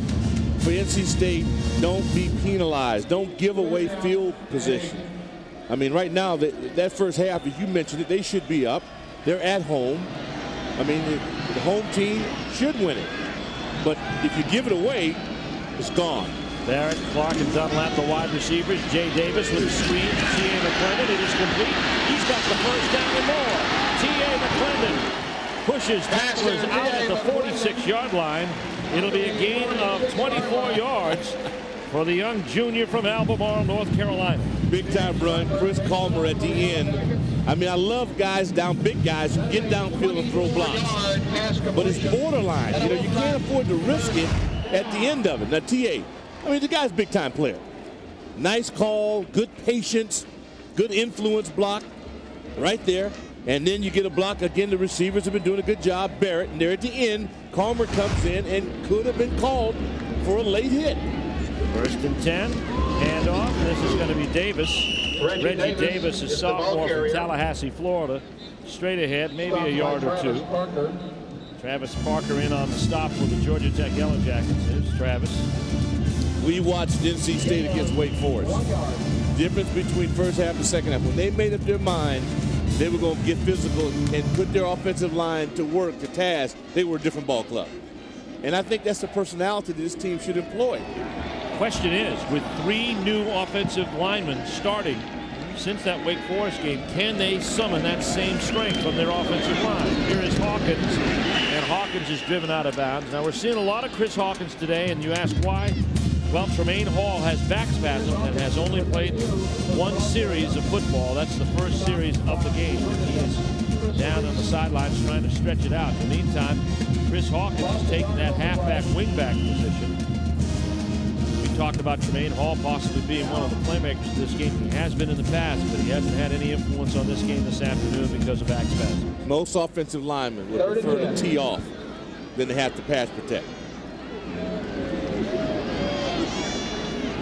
3rd down. Back to throw with a little time. Davis steps up, and now Jarris Wilkinson will draw him back on the sack. Davis tackled by. And he's down at the 38-yard line, and NC State will be forced to punt. Take a look at our Aaron scoreboard. Well, Duke's up a valiant battle down in Tallahassee. Duke is much improved. Yes, they are. Virginia Tech adds a field goal to what Mike told you at halftime. Georgia leading Kentucky in the second. Big East battle Temple and West Virginia on our Aaron scoreboard. And Arkansas leads South Carolina by a field goal. Here's a kick by Delaney. Oh, drilled. Carter has it. And he is upended. Marcus Hudson drills him at the 19-yard line. A 47-yard kick. A 6-yard return. A net of 41. And NC State's punter and punt coverage do the job. Georgia Tech at the 18-yard line. Timeout on the field as Georgia Tech gets the football for the first time in this second half, down 14-7. You see Patrick Carter and a great open field tackle by Marcus Hudson of the Wolfpack. She's going to eat it carefully. Reggie ball on the handoff goes to Rashaun Grant, and Grant is tied up by John McCargo and others. It's a loss on the play. Georgia Tech possessions, interesting to note that they've had 4 of their last 5 possessions. They have started at midfield or at worst at their own 46-yard line. They've punted 5 times. 3 possessions have ended in turnovers and 1 touchdown. But where's Calvin Johnson? That's what I'm saying. You get Curry, who's a baller, a tri-captain. Their receivers have got to give Reggie Ball a chance. Reggie Ball has only thrown 2 balls in the last 11 to people wearing his own uniform. Here's Ball out of the pocket. First time we've seen really a true quarterback draw this afternoon out of the Yellow Jackets, who showed it a lot when P.J. Daniels went out of the game at halftime against Virginia Tech. Down to the 27-yard line, it's a gain of about 8 on the play. Well, that's strong. That's taking matters in your own hands and trying to do something positive for your team. Well, Nate Curry, you're going to see him out on the left side of your screen. He's got to help out. Okay, this is run all the way. You get a pretty good effort there by Grant. And then at the edge, you got to have people help you. Stephen Tulloch catches up with the play. Tulloch catches up with almost everything. Yeah, he does. Another one of those fleet-of-foot individuals. Look at this. 1 of 8 on 3rd down conversions. Georgia Tech run up against the nation's 3rd best defense. And now Reggie Ball wants a timeout. And we'll go with him. 10:04 left to go here in this 3rd quarter. Yellow Jackets trailing the Wolfpack 14-7. numbers. 3rd down, 2. Ball to the flats, incomplete to Rashaun Grant. Gotta be kidding me. Just gotta be kidding me. You got a 3rd and 2, and you're gonna throw the ball backwards. Right. And you have a guy who is 6'4", 225, and Calvin Johnson. I gotta look his way. I gotta give a guy a chance to run a hitch route, post up, and keep your chains alive. No, he's had 2 touches today. Well, you can't be a primetime player or not. But 3rd down, they need help on 3rd down. That surprises me. Darrell Blackman is back. That's what the injury to. There's Calvin. Short camera on him because we haven't seen him. Oh, beautiful kick by Arndt. And Darrell Blackman upended. We got a flag down on the play at the tail end of it. Economos, the snapper, in on the tackle. It's a 53-yard kick, an 11-yard return. A net of 41, 42. And Jeff Flanagan and his crew have been busy this afternoon. Attack was determined to be from the side. No foul. First. Well, there you go. This has not been a game for the faint of heart. Not at all. Brutality on the quarterback. Lowry. Running backs have felt it too. Coach is getting hit on the sideline. Everybody's into it. Hard hits in a series that has been fought at close quarter over the years. Even though Georgia Tech has won 8 of the last 9 in 3 straight, it's usually come down to the last play. 1st and 10 for Jay Davis. Hands off to T.A. McClendon, and he runs headlong into the heart of that Georgia Tech defense. K. Michael Hall in there. Butler. K. Michael and Anawai is a player. We didn't hear his name mentioned a lot in the first half, but boy, if he gets going, I mean, this guy's a difference maker. And that's the one thing that Georgia Tech has that you can count on. Is their defense is going to give you a chance. Went out 2nd down and a loss of 2 on the play. Makes it 2nd and 12. NC State, 2 wide receivers grouped out on the wide side, but they've got McClendon on the move, and Jarris Wilkerson denies him any extra yardage. And he's set right down just maybe a yard beyond the line of scrimmage at the 30-yard line. Boy, Chris Reese was on a search and destroy mission on that play, and it was just the right timing. They blitzed and ran right in where the play was, but shows you T.A. McClendon's size and ability, because that play could have been for no loss for the average back. Hawkins coming into the ballgame. Here's McClendon at 43 yards, 2.7. How well Georgia Tech's been playing. They still have allowed NC State 18 first downs in this game. Here is Jay Davis. There'll be none on this play, however, as Davis tried to tuck it and run. Ran into Darrell Richard. And Richard, the true freshman, trots off with a defense with a measure of success that time. Yeah. Strong series once again by John Tanuna's Yellow Jackets. I mean, their offense has got to accept the challenge, because this is still anybody's game. It's 2-1 game right here.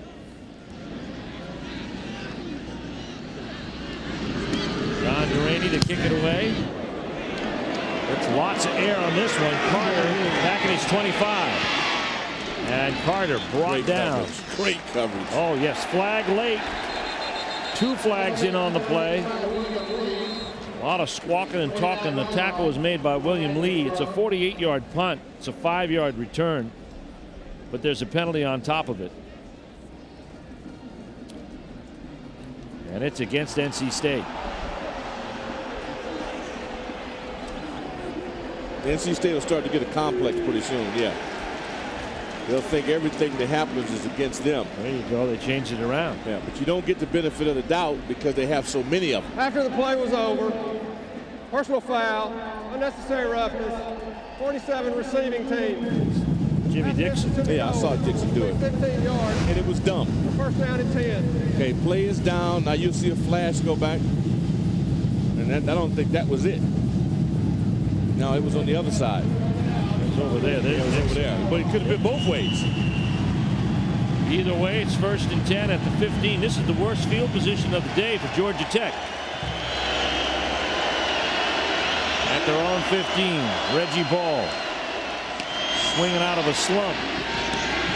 Throws the ball complete and hits LaVon Thomas at the 29-yard line. Nice hookup that time. 14 yards. Lamont Reed forces him out of bounds. It's a good route. I mean, good throw and catch. And this is what I think needs to happen for Georgia Tech, is that they have got to, come out of the funk and go and compete. That's a good throw, no pressure, and that's what Ball needed. He's been under enough pressure. Good route, good catch, good operation. Both offensive coordinators have gone to play action to offset some pretty tough pass rushes. And off Grant, nice cut back on the misdirection. Oh, my goodness. And he gets out to the 45-yard line, a gain of 16 on the play. Maddox has to make somewhat of a saving tackle. Troy Graham had no shot at this one. You talk about shaking and baking. Now this young man has done this not once, the shaking and bake right there. Troy Graham taken out of his cleats. Rashaun Grant, this kid can play. 5 yards shy of the century mark and a nice 9.5 average. And didn't start the ball game. No, he's the third guy on the tail on the depth chart. P.J. Daniels didn't start. Chris Woods left after a hamstring pull. Here's Daniels again. Whether this is Grant again, and John McCargo refuses to let go as he got to the line of scrimmage. Andy Lawson getting up there too. There's McCargo. It's a good one. Here's Rashaun Grant, though. He's had a great day. Sees the hole on this play. No, that's Chris Woods. This is the injury coming up right there. Yep. That opened the door. And then Rashaun Grant has taken advantage of the opportunities here. Well, what I like about Grant is that he came ready to play. Clearly he's conditioned, knows what he's got to do. Pass incomplete, intended for the tight end. That was Michael Matthews. That's good pressure. Pressure just forced that play out. That play had no chance, not because of lack of execution, but because the pressure was so dominant. 6:03 left to go here in this third quarter. You see the score. NC State has missed 2 field goals, and they had a touchdown on an interception return called back out to the 23-yard line and still didn't score. Players trying to get the crowd into it. Man, you shouldn't have to try to get your home team into it. They ought to be into it. They ought to recognize how good this team can be. Third down 10. Demarius Bilbo is in at quarterback now. Bilbo, a backup quarterback, converted to wide receiver. Cranks one out to the flats. It is going to be incomplete. Intended to Nate Curry. Reggie Ball to the sidelines. Well, this is an interesting turn of events. Well, it wasn't pressure that denied that. That was lack of execution. They had a guy out there. Yep. Once again, we've said this, a million times. They've had an opportunity and they've come up short. Bilbo hasn't played quarterback in a while. This will bring in the punting unit, Ben Arndt. It showed. Yeah. So he had a guy right out there. That was Curry. Darrell Blackman is back there to get it. Blackman. That's a punt. Oh, runs out of bounds at the 9. That's a 46-yard return punt and no return.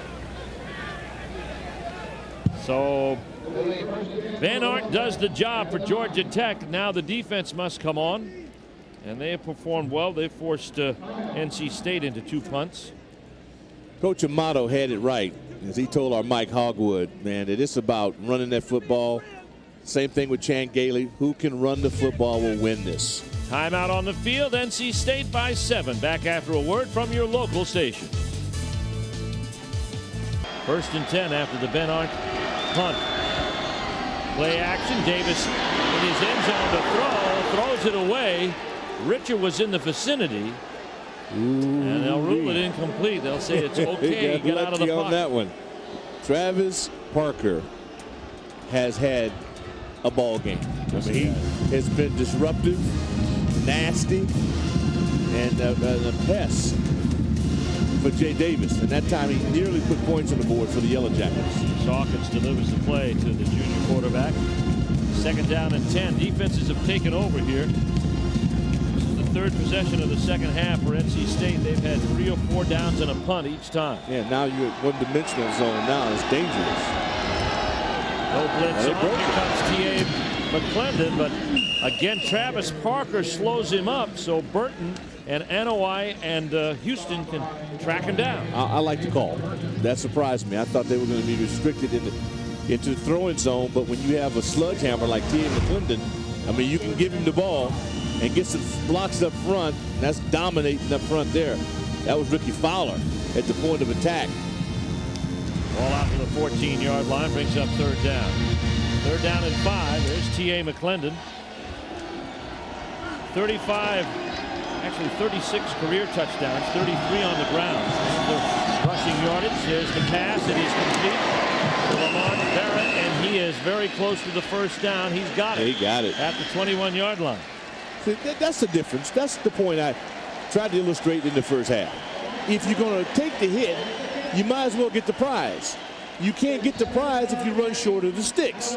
So it's up to the receiver to get the necessary yardage. And Lamar Barnett gives us that right now. Watching in the isolation, top of your screen, he stops, he knew where he could stop. And then despite the rude put down. Yeah, I'm a good worry to put down. That's pretty rude. Yellow Jacket. And off McClendon, looking for the outside, and he finds nothing there. Jarris Wilkinson in on the tackle. There's a flag on the play. And it's going to be against NC State. Yeah. You know, how good is Georgia Tech? In 15 of the 33 games John Tenuta has been defensive coordinator, they've held opponents under 100 yards rushing. Yeah, I mean, it's scary. Holding during the run, 72 offense, 10 yards from the previous spot, 3-play first down. And that'll throw the drive off schedule here. 28% on third down is an indication when you come in that you're going to have your work cut out for you. Imagine living the ultimate bowl college game experience. 5 bowl games in a week, you and 3 friends on a private jet. We'll talk more about that later. First and 20. Oh, pass deflected and nearly intercepted by Eric Henderson. Boy, Herrick almost pulled it off. Talking about the double dip. Wow. All right, let's do this again here. Imagine living the ultimate college bowl game experience. 5 bowl games in a week. You and 3 friends fly on a private jet that Doc will let you have to the biggest games of the year. 8 straight days of college football heaven waiting for you. The biggest blitz the College Bowl world's ever known. Visit your Cooper Tire dealer or theultimatebowltour.com to register. And I'll provide the fuel and the food. And the good time. And the good time. Second down and 20. High snap again. Pass complete. This is Davis, and he goes down in the grass right there. Darrell Richard had it. Oh, boy, this defense. They're both sides. It's fun to watch. It's fun to watch. You know, when you can get in Rado, I mean, that means you're a player. Underneath, trying to go to the back, nothing happened. Like he was throwing bales off a truck. Yeah, like you're playing with your little brother out in the front yard. Yeah. Don't come here. This kid, 6'4", 300-pound freshman who has a bright future at Georgia Tech. Third down, 18. Tech showing blitz. They come with 5. Here's Davis. He's going down. Joe Anoa'i. 3rd sack of the day for the Yellow Jacket defense. Straight canine. I mean, when you can bring it with your down 4, I mean, that means you're in a whole different category now because you don't have to blitz to get pressure.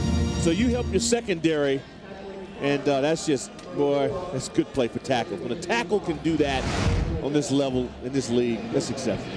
Could be tricky here for Duraney. At the end of his end zone, there's the kick. He gets it away. Carter with it. Nice return. Patrick Carter. Manny Lawson brings him down, but there's a flag down on the play. He's conditionally down to the 27-yard line, but let's see what the flag is. It's a 43-yard punt. Well, what field position this would be for the Yellow Jackets?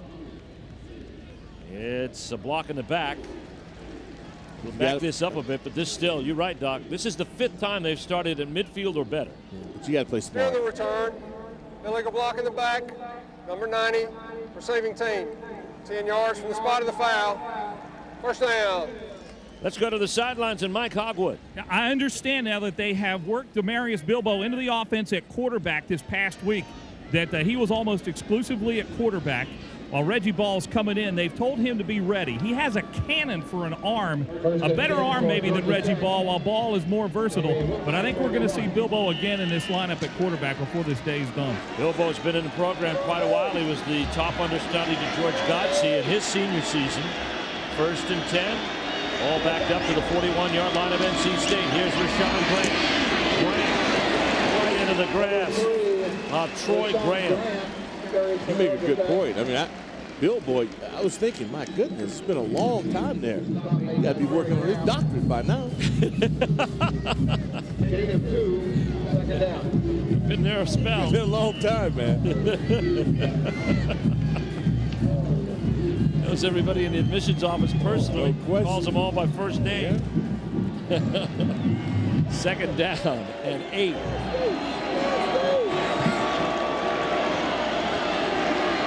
Interesting formation here. It's kind of offset to the right. Draw play Rashaun Grant.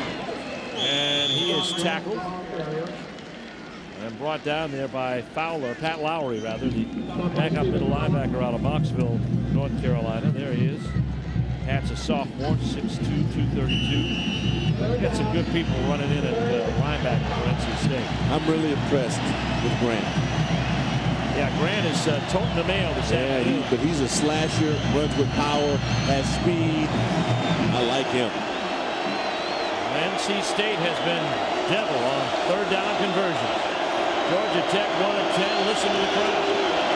Grant ahead. Has the 1st down if they give him a spot, and it looks like they will at the 31-yard line. Gain of 6, and the crowd goes hush. Even if he didn't have it, you have to go get it. You cannot turn the ball over with this field position.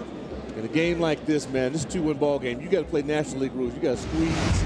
You got to send runners. You got to do everything you can now. Two for one. Yeah, suicide. You have got to get a run. What an effort. What an effort. It's going to be close enough for a measurement here. So they'll bring the chain gang in at the 113 mark, and as Georgia Tech gets closer to a score, you harken back on State's missed opportunities. Yeah. It is a 1st down. Oh, State's given. State has, they're a gracious host. Yes, they have given them far too much hospitality. By taking 13 points off the scoreboard. Off the scoreboard. You know, and a lot of kids in college think that playing aggressive, getting anything you do after the whistle is stupid. It's not aggressive. And Chuck Amato knows that. He's preaching and teaching the right formula to success. Curry split wide left. Blitz on the play. Grant balls out there on the floor. Flag on the play as well. A lot to sort out. It appears NC State may have recovered the football. Well, let's see what the ruling is going to be. I'll tell you what. Looks like Georgia Tech got it back. And it's a face mask against NC State. There's Rashaun Grant. Got hauled down by the face mask. The offense recovered their own fumble. During the run, 5-yard face mask. Defense, be 5 yards from the previous spot. We'll replay 1st down. No fumble on the play. Boy, Grant, boy, here you say if you get caught by the face mask, but it's really the pulled in the back of the shoulder pads. But I don't think that precipitated the fumble, though. He acted like that caused the fumble. I didn't see that. But whoever recovered it for him, he ought to carry their books all next week.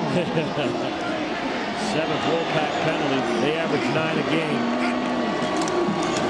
Grant, nice hole, runs up behind Matt Rhodes and gets down close to the 1st down at the 21-yard line. Tackle made by Pat Thomas and Tank Tyler. This time. Looks like, is that Pat Thomas? We have a member of the pack that's down, and boy, oh, it is. Well, you talk about the heart and soul of this defense. Freddie Autry Lindsay trots onto the field. Stephen Tullock's got Thomas's helmet. That was a very physical run. And you mentioned Matt Rhodes, who got in there and was able to dig a little space out and create space for Grant. Reggie Herring there. has done as good a job as any assistant coach in America. Now, he had something to work with because the talent's here, speed is there, but he got him to focus. Jamie Call gets, the trainer gets Pat Thomas off the field. You see his statistics. He's 9th in tackles for losses. He's part of that Florida posse, a senior out of Miami. Their whole defense ranks in those tackles for losses.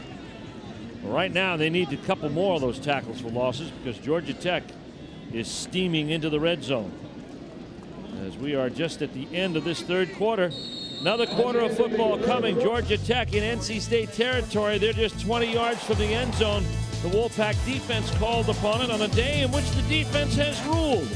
It's NC State 14, Georgia Tech 7. 14-7 our score, and Georgia Tech moving in NC State territory. Play action, it's a run. Reggie ball at the 10. Reggie ball shot down by Maddox at the 5-yard line, but a gain of 15 and another Georgia Tech first down. And I love the attitude at the end of the run. Reggie Ball tried to do it with his arm. That hasn't worked, so now he's going to do it with his legs. And great play action fake to carry it out. And watch this. See, right there at the end, either the hammer or the nail. And in this case, I think Reggie felt like he was the hammer. Field position has helped set up this drive. Patrick Carter's punt return got him in Wolfpack territory. Reggie Ball looking to do the rest. On 1st and goal at the 5. Handoff goes to Dixon. He's looking for his second score of the day. And he's down at the 1, and we've got a flag on the play in the Georgia Tech backfield. Marcus Hudson on the tackle. And it's a procedure penalty.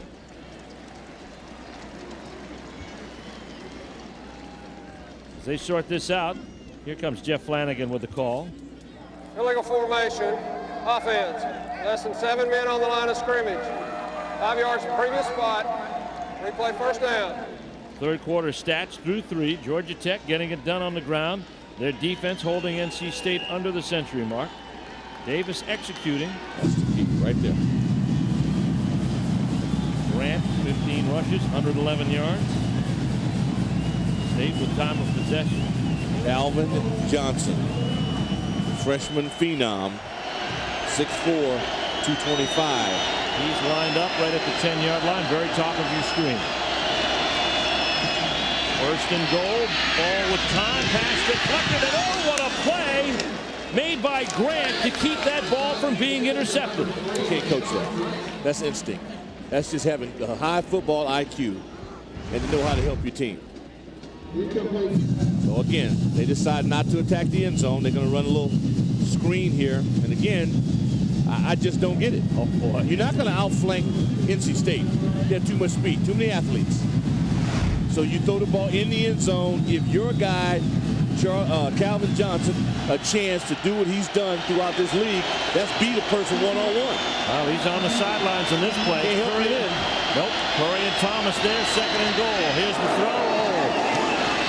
Wrong pattern, either run by Thomas or a bad throw by Ball. He threw it behind the receiver, incomplete. And Hudson's feeling good. The one thing about Reggie Herring's guys in the secondary right now, they're feeling it. Devontae Edwards has a couple of picks. Hudson's had one, so they're going to bring it on. And they're not scared. And what Georgia Tech has got to do is man up and go ahead and attack them in the pay zone and see if they can make a difference. There's Reggie Herring with the call. Yeah, he said smash it. Smash it. 3rd and goal from the 9. Johnson split wide to the top. Curry to the bottom. That's Johnson in motion. Everybody's coming. Here's the pass to the end zone. Johnson cannot make the catch. There you go. But at least he was there. That's what I'm talking about. You know, man up. And then you can't get any better than that. You throw it to your big guy. You give him a chance to prove his worth. Bring him in motion. I like that. Get him to try to free up his release. He comes inside. They hold him. He makes a great adjustment. And somehow, some way, Lamont Reed is going to interfere. Makes a play. Travis Bell has 8 straight field goal attempts after missing his first of the season. It's a 26-yard attempt from the left hash. and it is good. So Georgia Tech scores, but they wanted 7. They settle for 3 and cut NC State's lead down to 4. Travis Bell, a 26-yard field goal, and the Wolfpack lead is now cut to 4. 14-10 our score. We'll be right back. 13:57 left to go here in the fourth quarter. 14-10, NC State on top. Georgia Tech just kicked a field goal. Jan Gailey was very upset going into the commercial. There's a 9-play march, 32 yards, 3:46 to go. They wanted 7 out of that. They had the ball in NC State territory at the 41 after a penalty. This one is going to go out of bounds. Now let's look why Chan Gailey is upset. Here it is. This comes inside, yeah. Right there. There's a hole. So you see the cloth pull. Yeah. Now this contact he doesn't mind, but the pull is beyond 5 yards. Now Lamont Reed, how he was able to do that with his back to the ball is incredible. First down. So the ball comes out to the 35 on the kick out of bounds. Look at our Aaron scoreboard around the ACC and around the country on this Saturday afternoon. Some scores are quite important today. And Florida State now putting some distance between themselves and the Blue Devils, 26-7. This one, Chapel Hill's a wild one. Virginia Tech by 3. Georgia by a bundle over Kentucky. West Virginia by 7 over Rutgers. And South Carolina with a 4-point lead over Arkansas. Jay Davis back to throw for NC State. Has a man out there. It is picked off. Picked off on the play. Who got it? That is Reuben Houston's second pickoff of the day. The pass intended for Dunlap. And both of Jay Davis's interceptions have been taken down by that man. Well, they're starting to think now, man, shades of last week up in Clemson. I guarantee you somewhere along there, Travis Parker, yeah, there he was. He's in there. He forces the pressure. And then Houston with the interception, and NC State, which had pretty good field position to start with, they're in a charitable mode now. They're giving it away. That's a great break on the ball. It's a little late, but everything doesn't work to perfection in this game. It's a game where you make adjustments. And Reuben Houston made the adjustment. They scored the last time Houston picked one off. 1st and 10 at the NC State 49-yard line. Rashaun Grant runs it up through. Gets some nice yardage out to the 46. A gain of about 3 on the play, brought down by Troy Graham. We've talked about every advantage in this game that NC State has had. Clearly should be up. Yep. But that momentum is swinging because, you know, momentum plays no favorites. And right now things are switching over. And if I believe, if they could get Calvin Johnson a play, get him rolling in this ball game, they'd have something. They got Calvin split wide out to the right. Here's Rashaun Grant. He's filling in for Chris Woods, who is filling in for P.J. Daniels. And Grant's been a very capable fill-in today as he takes it down to the 42-yard line, a gain of 4. This young man is a difference maker. He's big, he's strong. The height advantage he has. Yeah, and you know, he doesn't have to have a lot of separation because of his size. He can go out and beat you for the ball. But see, I don't see him into a rhythm because he doesn't have touches. The young guys, they get a little discouraged. And I don't see the body language I'm looking for out of this kid. He ought to be bouncing out of the huddle excited. 3rd down 4. Georgia Tech at the NC State 43. Blitz is on. Ball is back. Pass. Oh, what a catch! You talk about the playmaker, and Calvin Johnson went behind himself to get that one at the NC State 32. No, he's got skills. Now watch him from this point on. Comes inside, flattens out, stops on a dime. You see, you can't. Oh boy, that's why he's unique. Oh. He's unique. And if you're tired of hearing me ask about him, now you know why. There you go. When you get a guy like that, you know he's useless unless he gets touches. It's his 3rd catch of the day. 2-time ACC Rookie of the Week, 12 yards on the game. Here's Rashaun Grant. That opens things up for this young man, and he gets down to the 24-yard line. It's just like that. When you've got a playmaker who can stretch the field and draw the defense's attention, it takes one more man that can watch number 3 go through the line. And to think that P.J. Daniels is out, you know, Chris Woods is out, and you question whether or not Georgia Tech has some backs, then you're wrong. They are loaded. If this is your 3rd guy, hooray. 18 carries, 122 yards for Rashaun Grant, looking at 2nd down and 5. Blitz is on again. They pick it up. Here's ball to the corner. Has some company in red shirts when he gets there for no gain. That's pursuit. Yeah, that's Mario Williams, that's Troy Graham, and that's Pat Thomas out there. And that is such a, you may think it doesn't mean a lot, but every universities around the country would like to be able to do this. Cut the field in half, and then get this many shirts, guys in red shirts, to get a quarterback who runs 4.5. Now that's impressive. You talked about it yesterday, talking to them about how they practice for Reggie Ball. Yep. They had to get a receiver in there to give him a look. Well, that look paid off. DeJuan Morgan is the guy they did it with. Curry wide to the top side. Johnson and Thomas to the bottom, looking to the bottom. There's a pass complete to Thomas. Levon Thomas inside the 20 and brought down by Manny Lawson at the 13-yard line. Bring it back. Alignment problem. Yep, we got a flag on the play. Flag on the play. It is exactly an alignment problem. Well, you know, that's why coaches keep stress conditioning. And guys always think they're being punished. They're not being punished. He's trying to get you to think when you're tired. Offense. Less than 7 men on the line of scrimmage. 5 yards. Replay, 2nd down. That same penalty happened twice to NC State and called back 2 touchdowns a week ago against Clemson. Now, you know they know what to do, but when fatigue starts to set in, and then your mind, you get a little lazy. And especially a team that runs multiple formations, it's a discipline you got to have, and that man knows it. Chuck Amato knows it. And now these kids better get with it if they want to win. Rod getting into it now, 3rd down and 11. Ball at the NC State 32-yard line. Reggie ball to throw. Blitz is on. Throws it up there for Johnson. Playmaker. He made the catch. He made the catch at the 4-yard line. Calvin Johnson wins the jump ball. It's a 27-yard strike. You have a horse, you don't run him, you don't take him out the barn, it's your fault if you don't walk away with the blue ribbon. Because this kid is unique. He's special. And that's one-on-one. That's great coverage. Devontae Edwards, we know Edwards can cover. And sometimes, you know, it's not how you draw it up. It's who you throw it to. And that's exactly what happened. And when you have a Cadillac like Calvin Johnson, you got to drive it.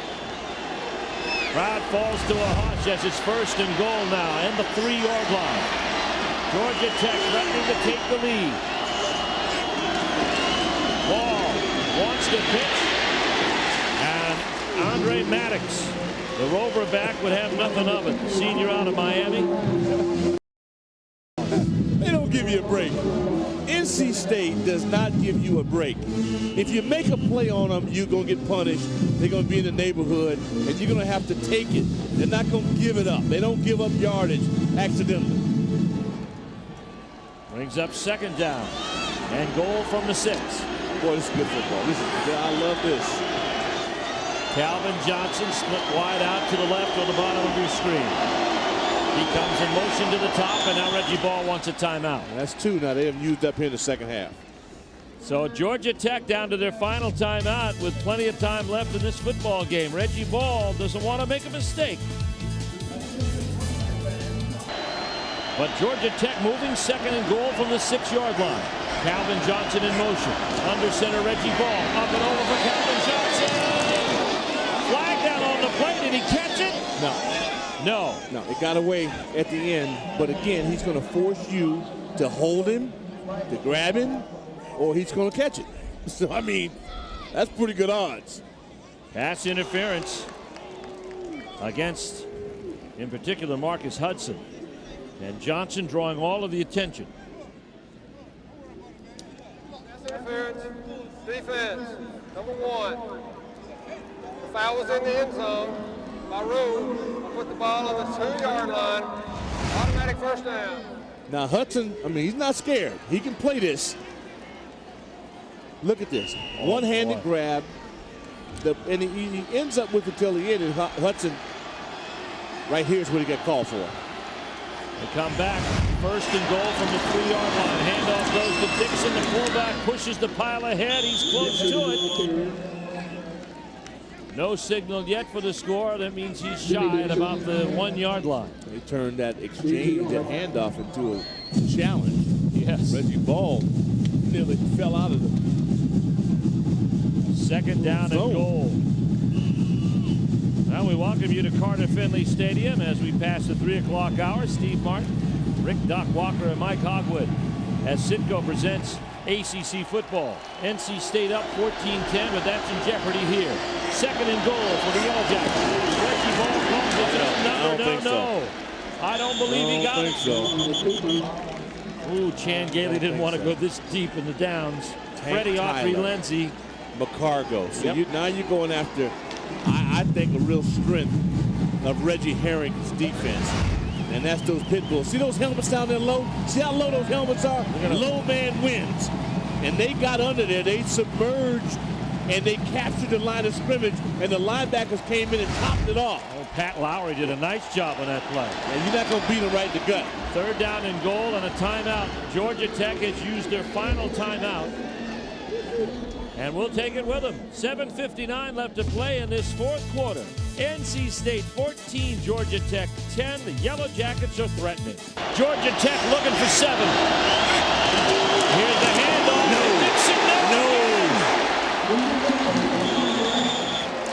And nothing happening in the middle. I will tell you that right now. NC State has submarined everything inside. Presley, Stephen, McCargo, Tyler. 3 won't cut the mustard here. It still leaves Chan Gailey short. Martin, you see the middle? Look at that. The red shirts have invaded. That was Lowry and then Williams. They're dominating them up front now. 4th and goal. Where is Calvin Johnson? There it is. Touchdown, Levon Thomas. There you go. Levon Thomas scores on the 10th play of the drive from 1 yard out on a pass connection from Reggie Ball. Steve, that's big time. Because I challenged those receivers. They stepped up. And this was it. And you're going against a quality player in Marcus Hudson.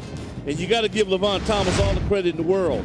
Because that was big. He got himself open. There's the kick from Travis Bell. 11 plays, 49 yards. The final yard covered by that man, Levon Thomas. His 3rd touchdown of the season and the 6th of his career. They ate 6.5 minutes off the clock. Officials talking about something here. They got a flag down on the play after the point after. And Jeff Flanagan will tell us how.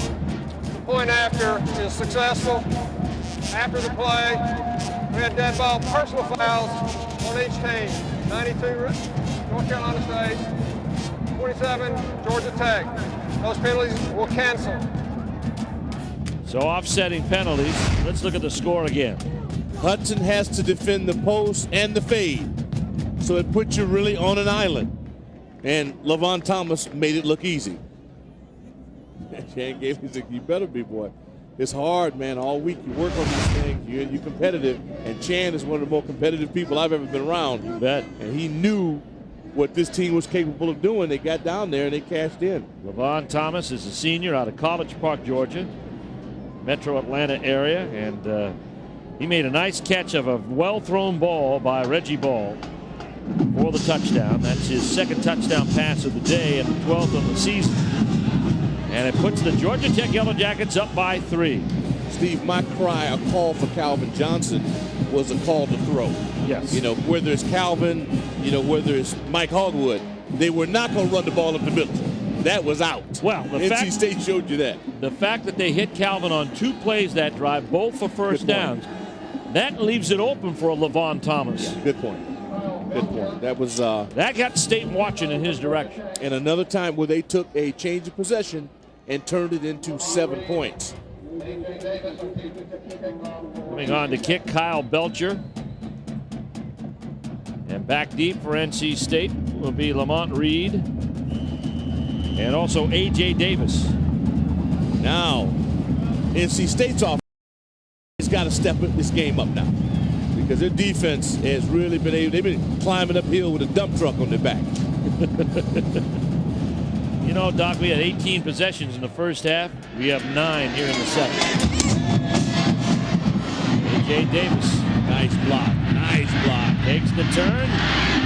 And a nice tackle made on the play, and that is Dunlap on the play for Georgia Tech, an 11-yard return. Football fans, register for your chance to win $1 million in the Bell South Kick for $1 Million contest. One lucky fan will be given the opportunity to kick for $1 million during halftime of the 2004 Chick-fil-A Peach Bowl. Log on to jpsports.com to register, then start practicing your field goals. Bell South, listening, answering. NC State must answer here as Georgia Tech has stepped out in front for the first time this afternoon, 17-14. Jay Davis, who's thrown a pair of interceptions, hands it off, and it goes to McClendon, and he is just flattened. D.A. McClendon. Well, the obvious thing is to say, well, let's toss it up.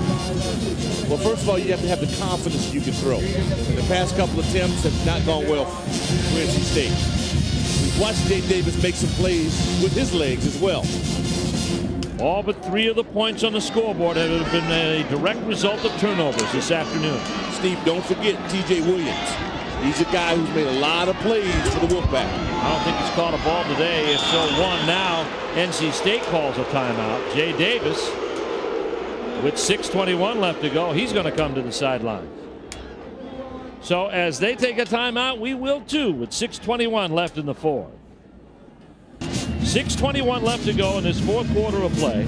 It is Georgia Tech on top, 17-14, in a game that has been fascinating this afternoon, full of great defensive plays, contact. And look at what the Yellow Jacket defense has done to NC State in the second half, Doc. 26 total yards. NC State has helped their causes as well. Jay Davis back to throw on play action. Has time, has a man open. That's Lamar Barrett. And Barrett is brought down at the 37-yard line.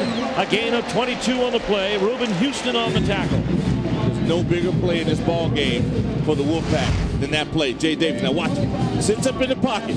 Still shows some poise and rifles it right on the numbers. And again, it all comes down to receivers that run good routes. We've illustrated this today. Our crew has been on fire today. Good shots, and it doesn't get any better than that for a receiver to get open. 1st and 10. That's the 4th catch for Barrett today. The pass complete to the flats to McClendon. McClendon breaks a tackle, is close to the first down. Is Gary Parsons still on vacation? Oh, no, he's back. Oh, he's back. At the 48-yard line. Yeah, the young 22-year-old gelding is back. And we have a final in Chapel Hill. Virginia Tech stays alone of 1 loss on their record. And Florida State, team with 2 ACC losses, playing Duke, and they're leading. Hokies hanging on, and the Tar Heels, we'll see the Tar Heels next week. First down for NC State, a big first down for T.A. McClendon and the Wolfpack at the 48-yard line. As they are now challenged, their manhood called out here. You know how hard it was for John Bunning's guys to come off the biggest win maybe in history. Yep. Then to come back and go against Tech and be that competitive. I can say what you want to say, buddy, but that took a Herculean effort for their staff and those kids accepting the challenge. Here's Davis. Throw is complete. And it's out there to Brian Clark, and he is wrestled down by DeJuan Landry. A 4-yard gain on the play. NC State has 2 timeouts left, 5:40 left to play, and the clock is moving.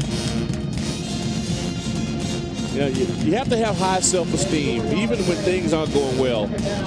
And NC State, the home team here, this offense, I mean, people act like, I mean, they're in this ball game. They got a chance to control their own destiny, but they're going to have to make a few plays, and so far, so good. 2nd down and 6.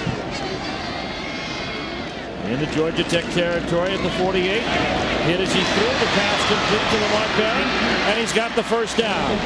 In Yellow Jacket territory at the 40.5-yard line. Houston and Landry on the top stop. That's Barrett's 5th pass reception of the day. Takes a lot of courage to be a good quarterback. To stay in there, keep your reads, know you're going to be hit, your body, I mean, you're vulnerable, but yet that's why your courage has to be there, and it is. This kid, Jay Davis, I mean, he has some miscues, but he's got heart. First down, 10 yards to go. Ball at the 41-yard line of Georgia Tech.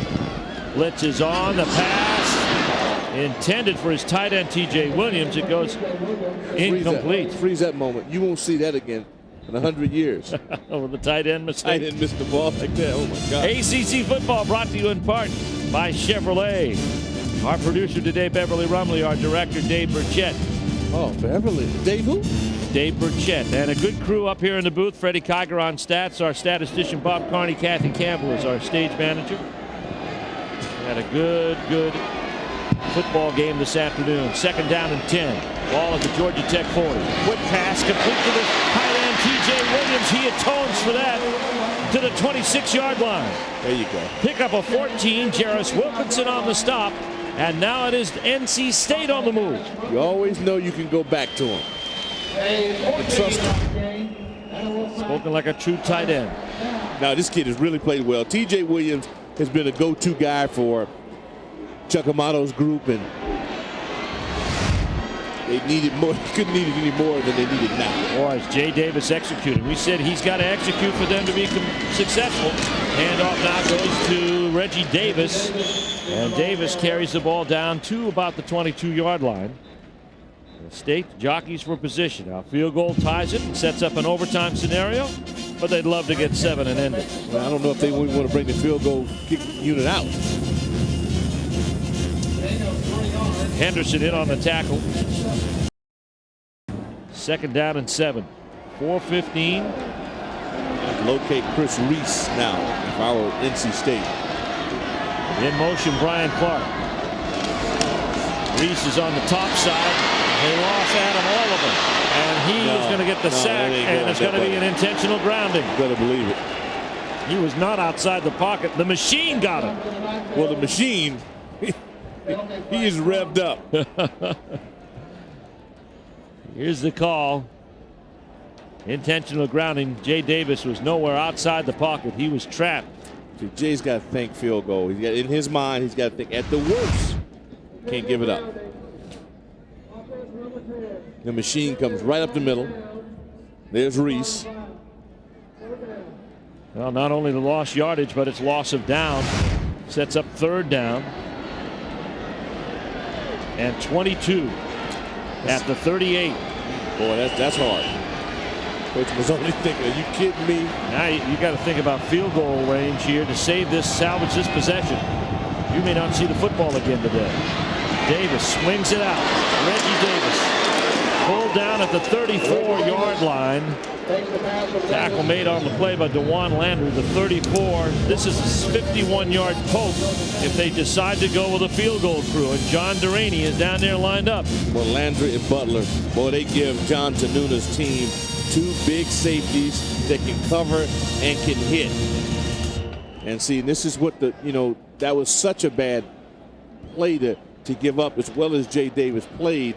That one play could very well have jeopardized their chances of victory. A 52-yarder for John Deraney. He's kicked one of 53 before this season. Out of the hole of Chris Young on the left hash mark. Here it comes. No. It was long enough, but it was wide right. And with 3:03 left to play, Georgia Tech gets the football back. They're out of timeouts. State has 2. State won't panic because they've been here before. This is their style of ball. Now the Cardiac Packers had to have some comebacks. They had touchdown in overtime against Wake Forest to come from behind and win. But this time against North Carolina, they couldn't, as McClendon was tackled. And then, of course, last week, the interception at the end of the game shut down another comeback attempt. Back to live action. Here comes the handoff. And it is Rashaun Grant, and he's thrown for a loss of 2. Oliver Hoyt in on the tackle. NC State defense must dig in here. They cannot allow a first down. The The always close conference, you bet. 4 of 6 ACC games have been decided the final play of the game. 2nd down and 12.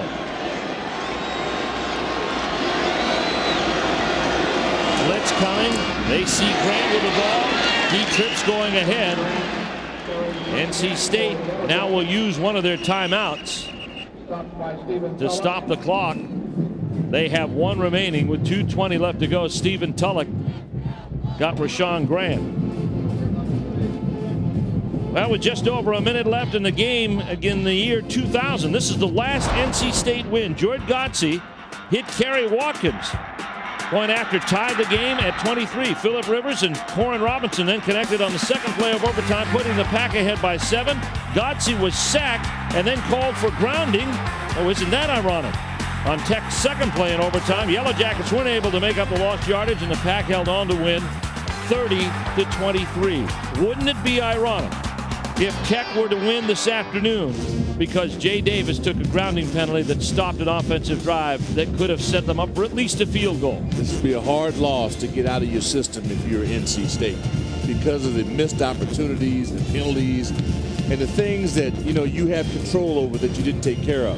By contrast, if you're a road team like Georgia Tech and you walk into this sea of red and you're able to hang in and get this victory, Chan Gailey would be worthy of a Gatorade splash. I'm telling you that, because this is a hard place to come in and win against this defense. Now that would give them a 5-3 mark.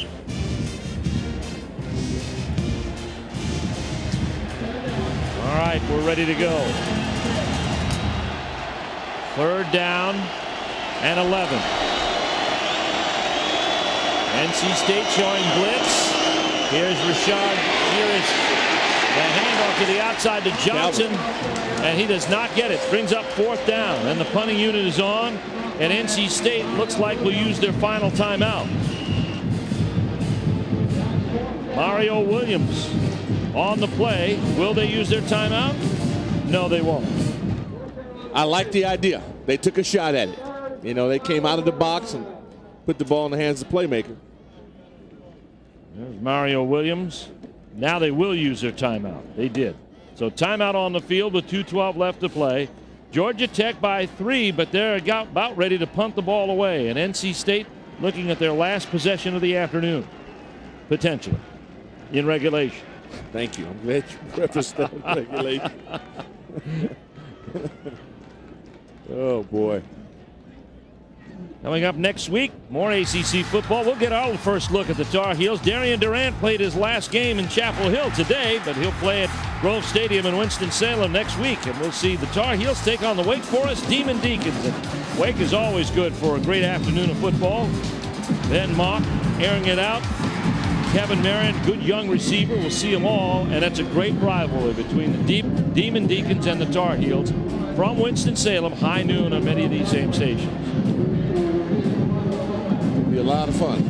It's going to be a lot of fun. Back down in Greensboro. 4th down, punt formation. Ben Arndt has had a pretty good day. State setting up for the return. Darrell Blackman will pick it up at the last second. Blackman, the true freshman, gets it out to the 37-yard line. Return, the tackle made by James Butler, a 39-yard kick and a 10-yard return, and those 10 yards could be critical. Hey, you got it, partner. He's just too young not to know that maybe you don't do that. That's the beauty about youth. Fearless. And you called it, though. That 10 yards could be the difference in this ball game. Could get him a field goal that could send us into overtime. Who knows? At the end, fumbled, would have been a busting. Oh, boy. Davis out of the shotgun to throw. The swing pass to McClendon is complete, but not for much, and Kenny Scott was right there to drop it. Now, NC State has no more timeouts. Neither side has. Davis has to do this on the fly. A little swing pass scares me, boy.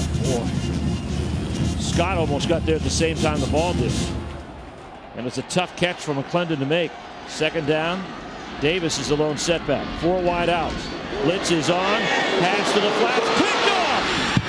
Kenny Scott picks it off and heads down the sidelines. He'll score. Georgia Tech on top, 23-14, as they pick off Jay Davis for the third time this afternoon.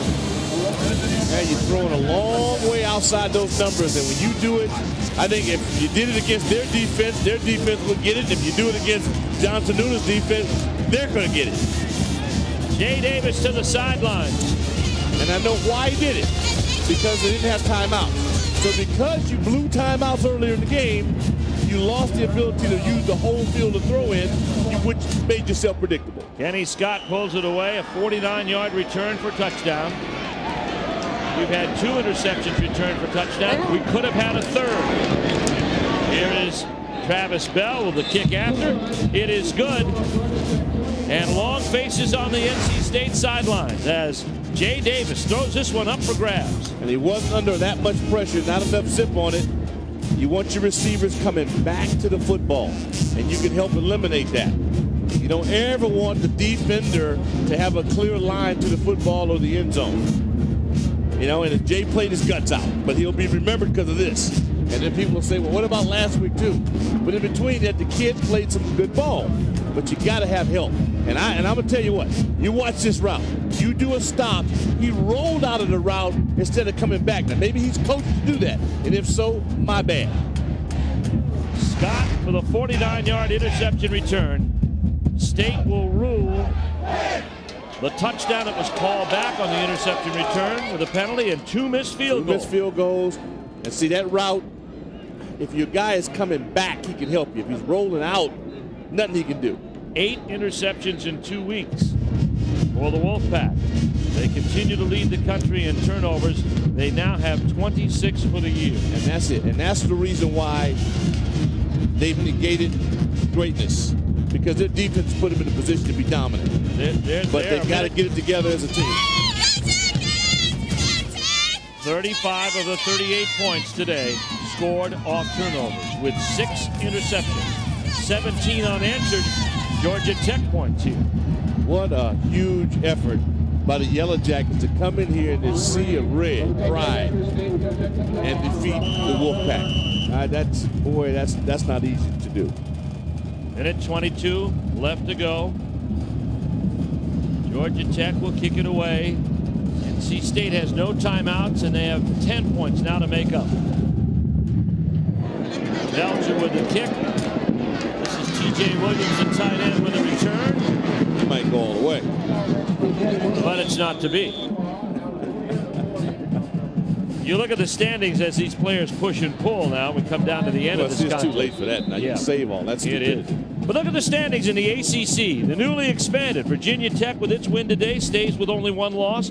Miami at 3-1. Miami has 4 games remaining, 3 at home. And Virginia Tech does not play Florida State this year because of the non-round robin scheduling here with the expanded conference. Florida State, with their win today, now 5-2. Georgia Tech, importantly enough, will push their record to 5-3 if they can hang on here. For NC State, they would fall to 4-5. Number 58 of the kicking team, 15 yards from the end of the run, first down. Now, NC State isn't out of it as far as bowl eligibility, but it now means that they must win Thursday night against Florida State, and then they must win at the end of the season against East Carolina in an emotional rivalry that will be played in Charlotte, not here in Raleigh. So they don't get this great crowd base here. Right. But I'll tell you what, they can control their own destiny. They don't have to be anyone but themselves. They got to teach themselves how to play smarter football. But Georgia Tech is in great shape if they can hang on here. Here is Jay Davis slinging the ball out. That stops the clock with 1:11. Now, this thing isn't over yet, but NC State's got to get it done in a hurry in 1:11 with no timeouts. Here's what they have left. Here's what Georgia Tech has left. As you look at Chan Gailey, they've got Connecticut, and that's no easy out in the Big East. Right. And 1 lone conference game at home against Virginia. That's always a Donnybrook. Boy, that's going to be. And then they got to finish at Georgia. So it's not easy. So this win is very, very important. And they have 3 cracks to get bowl eligible after this one if they can hang on and win here. 2nd and 10. Davis is collared in the backfield. Guess who? Travis Parker. Yeah, that defense will, again, it puts them in a position to beat anyone. 5th sack. excuse me, if they get B.J. Daniels back, what Grant has shown us today, I think we both agree, player. They get their horse back, they're going to be strong. And they still have, the quarterback situation is constant evolution. Here's Brian Clark on the reception. It's not good enough for the first down. It's going to bring up 4th down. And this will be 28 seconds left to go. The clock rolls on. Neither team can stop it. 22 seconds left to go. 24-14, Georgia Tech, 4th and 6. It takes too long to set up. Yeah, it does. It can't take that long to set up. Pass complete to Clark, though, and he gets out of bounds. That stops the clock with 12 seconds left at the 31-yard line. An 11-yard gain as Davis throws to the sidelines. You need a score, a kick, and another score. Yeah. You can't get in an exotic setup and waste an additional 8 to 10 seconds on formation. You can't do it. Well, that play took 15 seconds to execute. 1st and 10. 12 seconds left. Neither team with a timeout. Georgia Tech 24-14. Here's Jay Davis. One of his 2 final looks at the end zone. Hit in the backfield. Jarris Wilkinson puts him down. I'll tell you what. And the clock will probably run out before they get a chance to get another play off. It is over. Yellow Jackets. And the Yellow Jackets' vaunted defense. Dominate, especially in the second half. NC State losing to Georgia Tech by 10. And for the 4th straight time and the 9th time in the last 10 meetings between these 2 ACC schools.